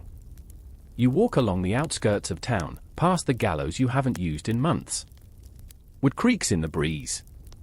The rope dances slightly, like it remembers. You kneel beside the gravesite near the gallows. There's no marker, just a circle of stones. Unclaimed bodies go here. You've buried 9. One of them you still remember by name, Joan. A pickpocket. Young. Didn't scream. You whisper a line of prayer you made up years ago. May the end have been gentler than the life. Then you rise and head back, collecting your laundry on the way. It's dry. It smells like sun and wind and maybe, faintly, guilt. Evening arrives slow, drawn out in violet tones. You roast carrots and onion in your hearth, sip watered-down cider, and watch the light stretch across the wall like a reaching hand. You write in your ledger? Yes, you keep a ledger. Not for kills, though there's a column for names, but for details. Clothing. Last words. Eyes closed or open. Weight of the axe swing. Splinter of the scaffold. You once wrote, one man looked at me like I was mercy itself. You underlined it twice. You close the ledger, stoke the coals, and lie back in your chair. You wonder, not for the first time, what life might have been like if you were born a stonemason. Or a tanner. Or even a priest with a twitchy nose and bad wine. But then you remember, those jobs break your body. Yours only burdens your soul. And souls, if you're careful, don't scream when you crack them. They whisper. Like wind through gallows wood. Like your own breath, fading into dreams. You wake before the sun, but not before the crows. Their shrill bickering outside the window is the kind of alarm no one sets on purpose. You lie there for a moment, listening to the hollow flap of wings and the occasional craw as they squabble over yesterday's scraps. That's the thing about crows, they're not so different from men. Always scavenging what's left behind. You rise, joints creaking like old wood, and stretch as your bare feet find the cold floor. A fire isn't necessary, it's already a warm morning, but you light one anyway. Not for heat. For comfort. Fire, unlike people, always behaves exactly as expected. Today is the 5th of the month. Which means inventory. No, not of lives. Of tools. You pull out the wooden chest beneath your cot, sturdy, iron-banded, the key worn smooth from use. Inside, a coil of hemp rope, a rusty branding iron, 3 sets of manacles, a sharpening file, a cleaver, retired, a gag, and a pair of leather gloves with cracked fingers. Everything in its place. You take each item out, clean it, inspect it, then note its condition in your logbook. Not because anyone asked you to. Because order is your small rebellion against chaos. There's a knock at the door. You're not expecting visitors. It's a woman. Not young. Not old. Face weathered, eyes steady. She holds something bundled in linen. I don't want him buried with the others, she says. You know who she means without asking. The boy, 18, maybe. Convicted of theft, sentenced to hanging last week. She must have walked miles to get here. You open the cloth. A tunic. Simple. Homespun. Probably his best. She wants you to dress the body before burial. You nod. She doesn't cry. She just leaves the tunic and walks away. No, I thank you. No name. Later that morning, you visit the grave pit. The lad's body is still there, under a tarpaulin, waiting for the usual disposal team. You wave them off. They seem relieved. You work quietly. You wash his face, comb his hair with your fingers, dress him in the tunic.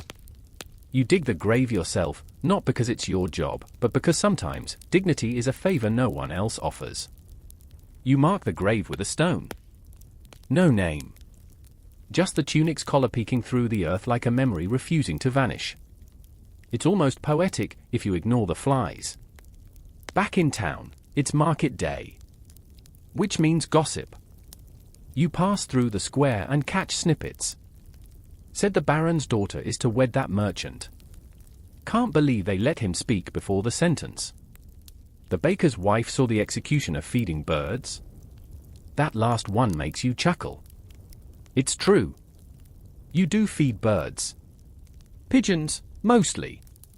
Because they remind you that even the city's most despised creature still finds a way to survive. You grab a few dried figs and a new pair of socks from the stall near the well. The vendor doesn't look you in the eye, but he doesn't overcharge either. That's respect. Or fear. Usually both. Near the edge of the square, you spot something new, a puppet show.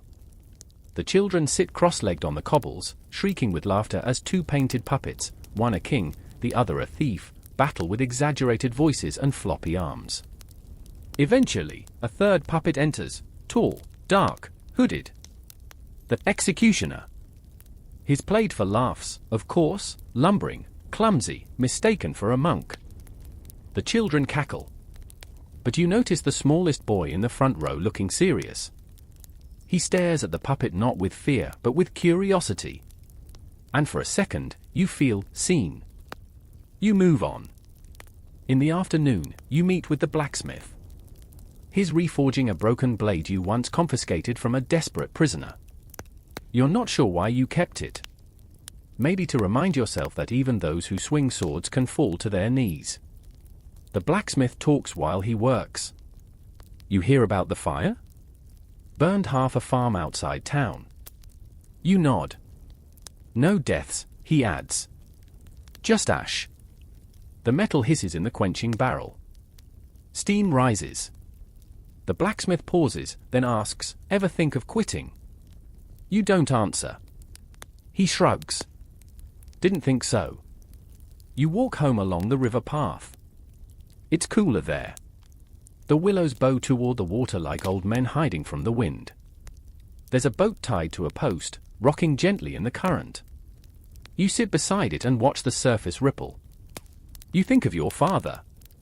Not because he was an executioner. He wasn't. He was a cooper, a barrel maker. You remember the smell of pitch and cedar, the way he could seal a cask with a single strike of the mallet. He died of fever when you were 17. You buried him with the same spade you used this morning. That night, you light a candle in his memory. Not because he asked you to. Because you remember how his hands looked when he held a chisel. Rough. Steady. Honest. Sometimes you wonder what he'd think of you now. Would he be proud? Would he be horrified? Historians still argue whether executioners were respected craftsmen or merely tolerated monsters. The truth, as always, is somewhere in the ash between. You eat late, bread, broth, and an apple with a bruise on one side. You sharpen your tools again, not because they're dull, but because the repetition soothes you. Then you write. Not in the ledger. In the other book. The hidden one. You don't write names. You write thoughts. Things like, today I was asked to kill with kindness. I tried. I wonder what it would feel like to walk into a room and not have it go silent. If I ever leave, I hope they don't burn the records. Someone should remember what it cost. And then buried him with dignity. Because someone had to. You close the book, blow out the candle, and slide beneath the blanket. The window's open tonight. You can hear the river, the wind, and just barely, the sound of distant laughter from the tavern. You're not invited. But that's all right. You have your own kind of company, ghosts, regrets, and the steady rhythm of breath. The kind that doesn't judge. Only waits. You dream of rope. Not noose or gallows this time. Just rope, looped, coiled, endlessly unspooling into a pit with no bottom. And when you wake, it's with that faint pressure on your palms, as if you'd been trying to hold it all night, trying not to let go. The birds outside are unusually quiet this morning. Ominous, but you'll take it. Silence is a kind of mercy. Today's job isn't a public one. You were summoned after breakfast, summoned, not requested. A messenger in the Baron's livery arrived, looking far too nervous for someone not about to be executed. He handed you a sealed letter, hand shaking as though the parchment itself might bite. Private orders. A noble household matter. You know the type. The letter simply read: You are to report to the old chapel before Vespers. Use discretion. No reason. No names. Just the tone of a man who expects to be obeyed without needing to explain why. You put on your plain cloak, the one that makes you look more like a merchant than anything else. You pack your smaller blades, nothing flashy, and wrap them in linen so no one notices the shapes beneath. Then you walk. Quietly. Taking back streets where the cobblestones still remember your footsteps. The old chapel sits behind the Baron's summer manor. It hasn't hosted a prayer in years. The saints inside are chipped, their faces worn blank from time and neglect. The door creaks open with a sigh. Inside, a boy kneels at the altar. Not in prayer. In chains. He's maybe 13. You pause. You don't see anyone else. But you know you're being watched. Sure enough, a side door opens. The Baron steps in. No guards. Just him and a priest. This one is delicate, the Baron says. You look at the boy. Skinny. Pale. Tear tracks on his cheeks, but his eyes hold steady. Barely flinching. Caught him poisoning the dogs, the Baron explains. And the cat. That detail makes your stomach turn more than you'd like to admit. Why, you ask, before remembering that you're not meant to ask questions. The Baron hesitates. The priest speaks instead, the boy says God told him to. You don't respond. You're already scanning the room. No rope. No block. No witnesses. You want it done here, you ask. No, says the Baron. Take him with you. Make it look like he vanished. You blink. Why, you say again, this time genuinely curious. He's my sister's child, the Baron mutters. It cannot be public. Ah. There it is. You've seen this before, noble blood doesn't leak like common blood. When it spills, it stains reputations. Not just stones. You look at the boy again. His name, you later learn, is Leont. You take him. Not roughly. Just enough for appearances. Once you're clear of the manor, you do something unusual. You sit with him. On a bench near the mill stream. You offer him dried fruit. He doesn't take it. I didn't lie, he says eventually. God told me. You want to scoff. Or sigh. But something in his face keeps you quiet. What did he say, you ask? That the animals were spies, the boy whispers. Eyes of the devil. They were watching me sleep. Historians still argue whether medieval nobles used mad relatives as pawns, or if they truly believed madness was divine punishment. Either way, this boy isn't acting. He believes. You walk him back to your quarters. Not to kill him. To think. It's not your job to decide guilt. But sometimes you're handed a soul too twisted or too broken to fit the usual mold. You give him food. He eats with a strange politeness. You ask if he understands what he did. He nods. Then, calmly, he asks if he'll go to hell. You don't have an answer for that. Not even a sarcastic one. You keep him 2 days. Long enough to clean up the bloodstains from last week's job and mull your options. Then you send a message. Not to the Baron. To the monastery outside town. They owe you a favor. Years ago, you performed a quiet job for the abbot involving a troublesome knight and an unpaid debt. You never cashed in. Now you do. The monks arrive with a cart. You tell them the boy hears voices. They nod like it's not their first time. Leon doesn't resist. He actually seems relieved. You watch them ride away. And you don't know whether you just saved him or sentenced him to a life worse than death. Later, you clean your tools again. Even though they never left the linen. It's a strange day, bloody by implication only. No crowds. No screaming. No messy aftermath. But it sticks with you. You sit outside that evening, watching the swallows flit low across the fields. And for the first time in a while, you feel tired in your bones. Not the kind of tired that sleep fixes. The kind that comes from too many grey choices in a black and white world. You don't write about Leon in your secret book. Not yet. Some stories need to steep. Instead, you write. Today I didn't kill anyone. But I'm not sure I did anything better. You tuck the journal beneath your cot. You lie down. You think about saints with blank faces and boys with too many thoughts in their heads. And you wonder, just for a second, what your own. The next day starts, as so many do, with shouting. Not directed at you, thankfully. It's from the street, someone hollering about the baker's wife selling half-weight loaves again. You half smile.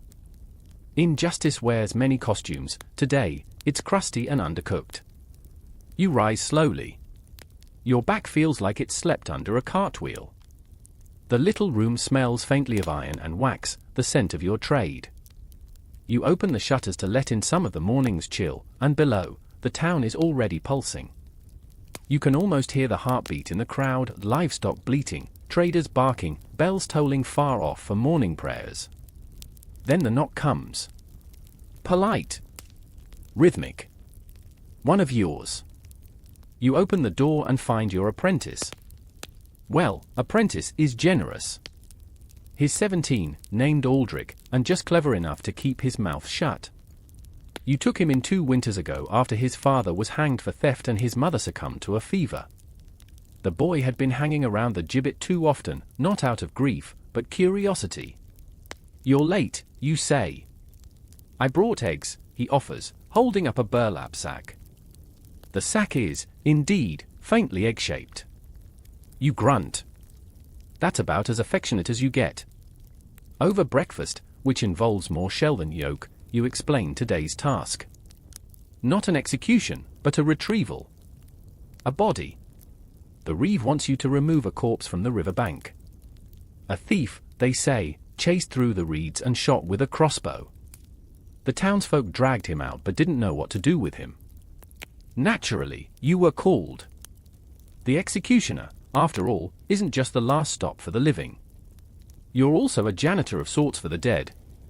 So you and Aldrich walk.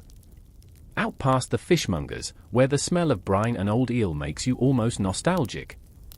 Past the smithy, where the clang of hammer on steel rings like a sermon. Down by the river, a small crowd lingers. Children throwing stones. A few idle women gossiping behind aprons. You wave them off without speaking, and they scatter like pigeons. The body's face down in the mud. His bloated, skin like parchment left in the rain too long. The eyes are gone, fish, probably. You kneel, roll him over. Arrow through the shoulder. Broken nose. One shoe missing. There's something sad about him. Not the death is familiar. It's the clear sense that no one has claimed him. No name. No pouch. No symbol. Just loss. Aldrich stares. This your first floater, you ask? He nods, pale. You let him gag behind a tree while you load the body into the wheelbarrow. He'll learn. As you trundle back, townsfolk avert their eyes. Not out of fear, out of habit. No one wants to think too long about where criminals go once they stop breathing. Or who takes them there. Back in your shed, you refuse to call it your workshop, you strip the clothes. A careful search reveals a single coin sewn into the hem of his tunic. Clever. And pointless. Why do they hide money? Aldrich asks. In case they have to bribe the ferryman, you say. Then grin. Or the executioner. He laughs, a little too quickly. You give the coin to him. Not for sentiment, just because he needs to understand that death doesn't pay well, but it always pays. You build the pyre behind the chapel ruins. No burial, no one claimed him, and the graveyards are full. Also, this is plague season. Smoke is safer than soil. As you light the fire, Aldrich watches closely. He's beginning to ask questions now. About tools. About rope strength. About timing. And you have to admit, he's got the knack. He knows when to speak, when to keep quiet, and most importantly, how not to flinch. That last part is harder than it looks. You start testing him. You have him oil the blade of your sword, measure the tension in a hanging knot, polish the shackles until they shine. These tasks seem small, but they're important. Respect the tools, and they'll respect you. And when you take him to a trial 2 days later, a drunkard who stabbed a guard in the thigh and then fell asleep in a horse trough, you let him stand beside you, in full view of the crowd. He doesn't blink when the sentence is passed. He doesn't sweat under the noon sun. He just watches. You wonder if you were ever that calm. Probably not. The punishment is branding, not death. A hot iron, pressed to the flesh of the man's hand. The crowd watches with the usual mix of horror and thrill. You hate this part, not because of the pain, but because branding is imprecise. It relies on steady hands and the tolerance of skin. Too short, and it fades. Too long, and it becomes infection. You guide Aldrich's hand as he holds the iron. You whisper, just 2 seconds. Like holding a breath. He does it. The man screams. The crowd flinches. Aldrich exhales. Afterward, you buy him a meat pie. You did well, you say. But don't get proud. Pride is a short road to mistakes. He nods solemnly, then chokes on the pie crust. You both laugh. That night, he asks about your past. Not directly, he's not that bold yet. Just, how long have you been doing this? You think. Too long, you say. Then pause. But not forever. You realize you don't want Aldrich to become you. You want him to replace you. That's different. A century ago, most executioners were born into it, family business. But these days, more and more are trained. Recruited. Sometimes even paid. Historians still debate whether medieval executioners were truly feared or merely tolerated as a necessary evil. You felt both. Sometimes in the same day. Before bed, you write again. Aldrich held the iron today. His hands didn't shake. Maybe he'll survive this longer than I did. You sleep with the window cracked. The river breeze carries a faint smell of ash and honeysuckle. And dreams come easier when the day's only fire was in your control. The apprentice wakes before you. You hear him in the next room, sharpening something, likely the small knife you use to trim hemp rope. The rhythmic scritch is oddly soothing, like a cat licking its paws. You take your time rising today. There's no death scheduled. Just maintenance, errands, and you grimace, public outreach. Yes, Really? Because today, you've been summoned to the guild hall. Not for punishment, not even for pay. This time, they want your opinion. An artisan council is debating the ethics of various punishments. Specifically, whether certain public spectacles are having the intended deterrent effect, or if they're simply breeding morbid curiosity in the town's youth. You imagine the town's youth would be delighted to be considered that complex. So, after breaking your fast with some slightly off bread and a lump of cheese that may or may not be moving, you dress carefully. Not your execution garb, just the respectable tunic, dark brown, with the patched elbows and the reinforced belt. No bloodstains, no chains. Just a man going to a meeting. Aldrich offers to accompany you, but you wave him off. You don't want to be part of this. Why not? Because it's boring, you say. And it smells like councilmen. At the guild hall, the debate is already in full swing. There's a lawyer with a scroll too long for the table. A monk arguing about souls lost to fear. A carpenter, oddly enough, who seems deeply concerned about children mimicking gallows with jump ropes. They want your insight. So you sit in the back and listen, nodding when appropriate, arms folded like a mountain goat on trial. Eventually, someone asks, "Do you believe these punishments are too theatrical?" You blink slowly. Then reply, if you want justice to whisper, "Stop making it wear bells."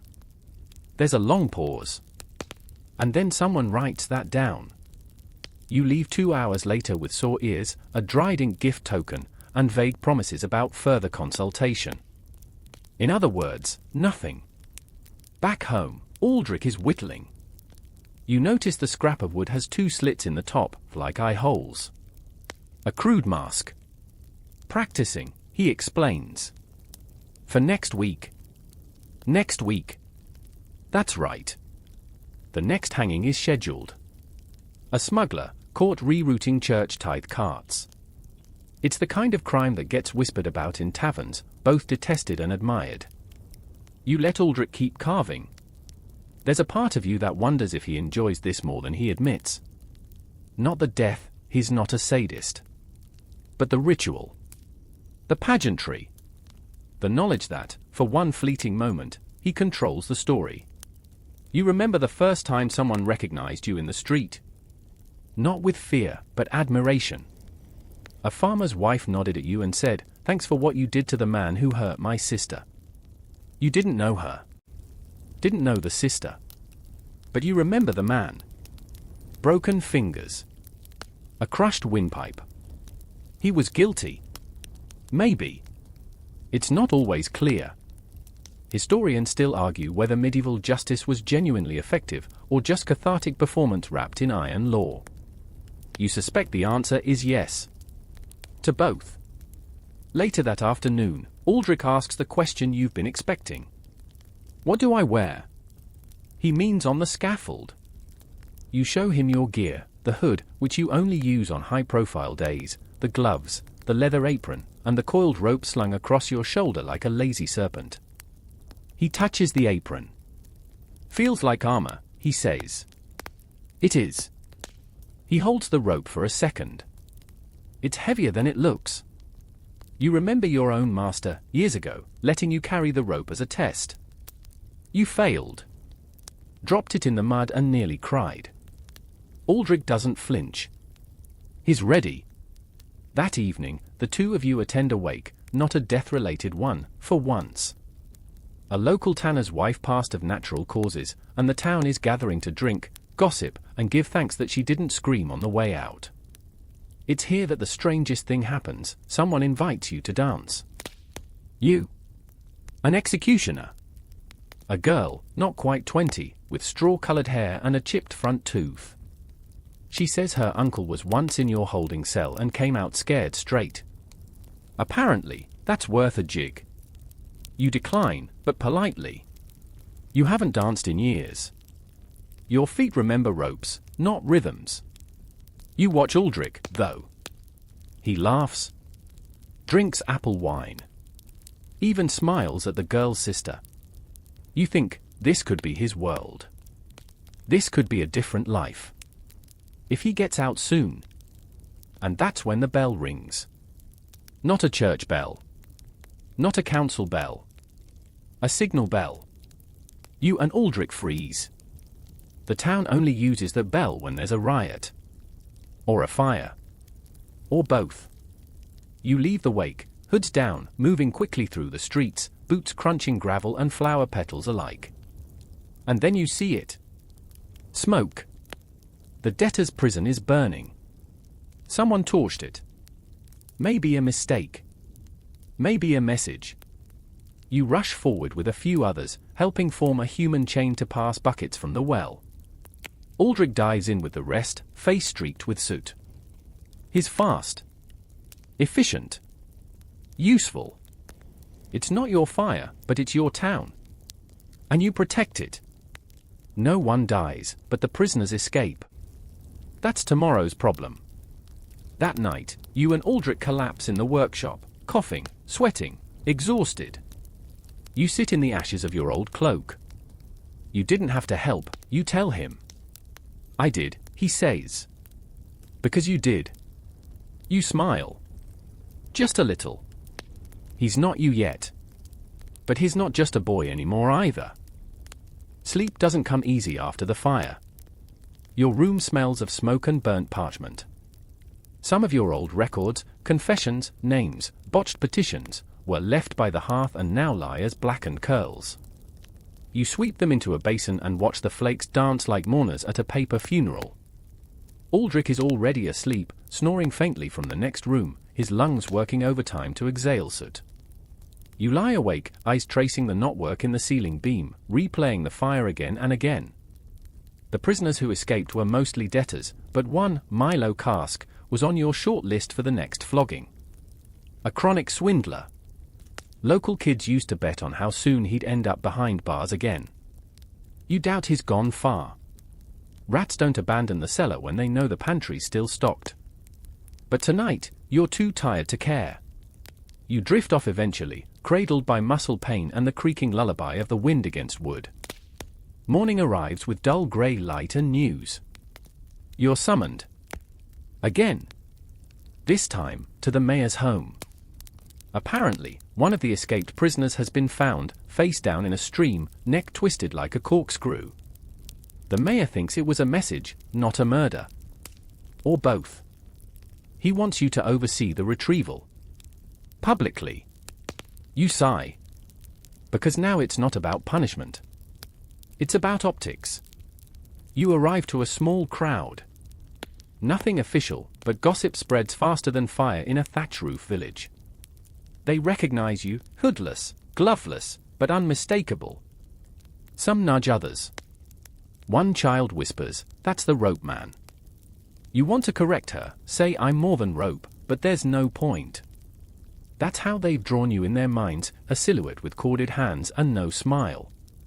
The body lies half submerged, tangled in reeds, eyes still open. You lift him gently, not out of reverence, but habit. He's stiff. Bruising tells you what you already suspected, this wasn't a fight. It was a message. Aldrich helps, quiet and efficient. He watches your face closely, looking for instruction. You give none. As you walk back into town, body slung between two poles, the townspeople clear a path. Some bow their heads. Some stare. One throws a coin, superstition, maybe. Warding off death by paying it in advance. At the edge of the square, a woman calls out. He deserved it. You don't turn. Because maybe he did. Maybe he didn't. Historians still argue whether medieval justice truly served the people, or merely performed their anger in theatrical bursts. But you know this, the spectacle feeds itself. The gallows crave stories. You're just the one who binds them. The mayor asks if you're ready to resume normal duties. As if anything about your job is normal. Tomorrow, you say. He nods, then leans in. There's a visitor coming tonight. A traveler. She's asking questions. Your brow furrows. A priest? No, he says. A chronicler. Ah. They show up now and then, scribes, poets, students from some monastery who think they're brave enough to write the truth. They're always looking for some glorious anecdote, some chilling quote for a manuscript. This one's different. She asks to speak to you directly. Alone. You agree. She's younger than you expect. No older than Aldrich. Wears a cloak that's too clean for this town. She carries a leather case and a heavy ink pot that clinks when she sits. She doesn't flinch when you ask if she's nervous. I've spoken with priests, plague doctors, even a thief once. You nod. But never someone who uses rope. Not until now. She asks good questions, measured, not morbid. About your process. About your mindset. About how you sleep at night. I don't, you say. Not always. She writes that down.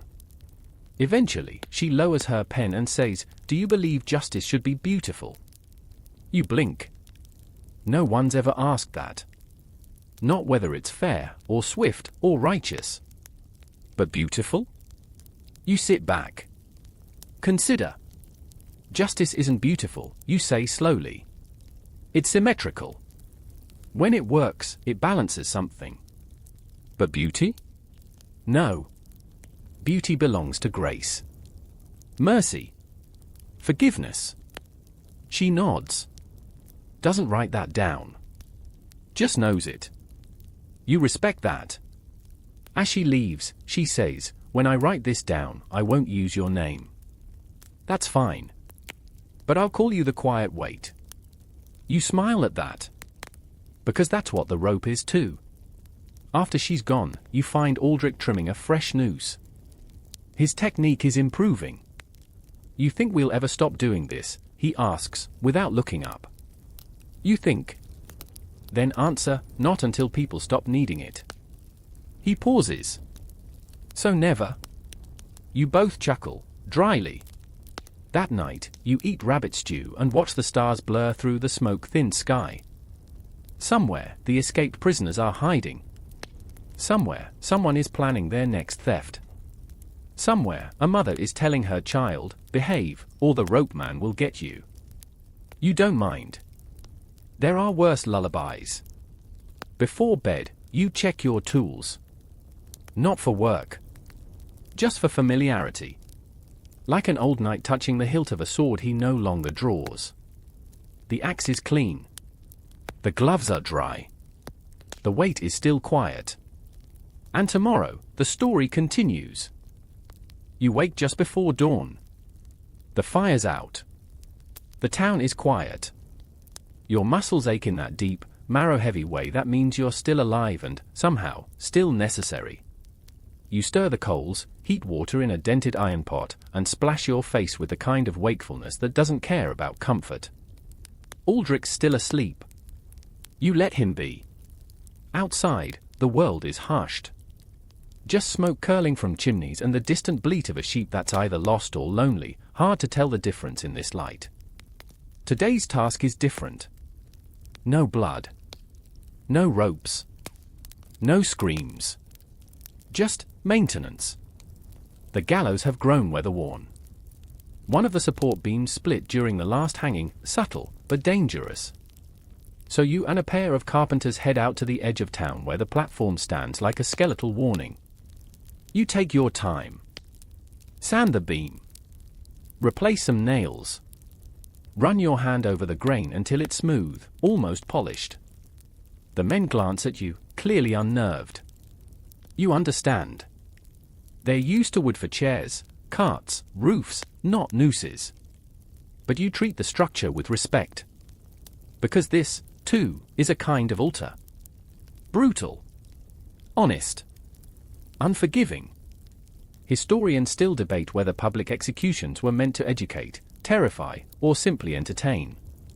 You think the answer is yes. To all of it. And more.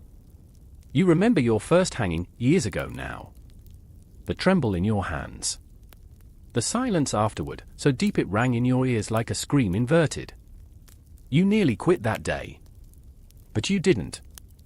Because someone had to stay and see it through. By midday, you're back in town. The mayor stops you again. The chronicler, he says, left you something. It's a letter, tucked into a folded piece of fine parchment. You read it slowly. You will not be remembered as a monster. You will be remembered as a weight that kept the scales from tipping too far. May you one day lay down the rope. A. You fold it and tuck it into your coat. Not for sentiment. For ballast. That afternoon, a boy is brought in by the guards. Stole bread, apparently. First offense. No harm done. The baker wants restitution. The parents offer labor. The guards ask what you think. You glance at the boy. His hands are dirty. His stomach growls loud enough to echo. Give him the bread, you say. And tomorrow, he chops wood. The guards blink. That's not procedure. It is now. Because sometimes, mercy holds weight too. And not all nooses are made of rope. Later, in your quarters, Aldrich asks if you've ever dreamed about the people you've punished. You nod. Yes. Do they ever talk to you? You pause. No, you say. But sometimes they watch. He goes quiet after that. Evening falls. Dinner is quiet, barley stew, carrots, a chunk of coarse bread. You chew slowly, listening to the creak of the house settle into night. You've lived here so long the sounds have names. The rafter groan you call Elric, the loose shutter is May. You know every echo like an old friend. You pull out a whetstone, sharpen a blade not out of need, but ritual. The hiss of metal on stone is almost calming. Like rain on slate. Tomorrow, there's talk of a noble visiting from the next province. Rumors of a rebel in his entourage. You've heard it before. But for tonight, there are no names on the list. No trials. No gallows. Just quiet. You step outside, let the night wrap around you. The stars blink softly in the sky, more forgiving than the sun ever was. A breeze carries the faintest scent of apples from the east orchard. And in that moment, you feel it. Stillness. Not peace. Not redemption. But stillness. You lean against the doorway. Let your eyes close. Let your breath slow. And for the first time in a long time, you sleep with the door open. Because for now, the rope can rest. You've walked through blood and silence, through duty and shadow. But now, you're standing on the far edge of the gallows scaffold, and behind you, just barely, you hear the soft sigh of the village falling asleep. No more torches. No more names. Only you. A figure in the twilight, turning slowly away from the platform. The night air no longer bites, it hums gently. Familiar. Forgiving. Your footsteps are softer now, like you're finally stepping off a stage. Into something older than the rope, deeper than justice, and quieter than judgment. Maybe there is peace in service. Maybe not. But tonight, there's no verdict to render. No crime to balance. Just a sky full of stars blinking their ancient, quiet approval. Let your shoulders ease. Let your breath lengthen. Let the rope unravel, not just in your hands, but in your mind. You're not the shadow at the edge of the firelight anymore. You're just a tired soul, finally off duty. And as the night deepens, may sleep find you like a pardon whispered under moonlight. Rest easy now. The weight is gone.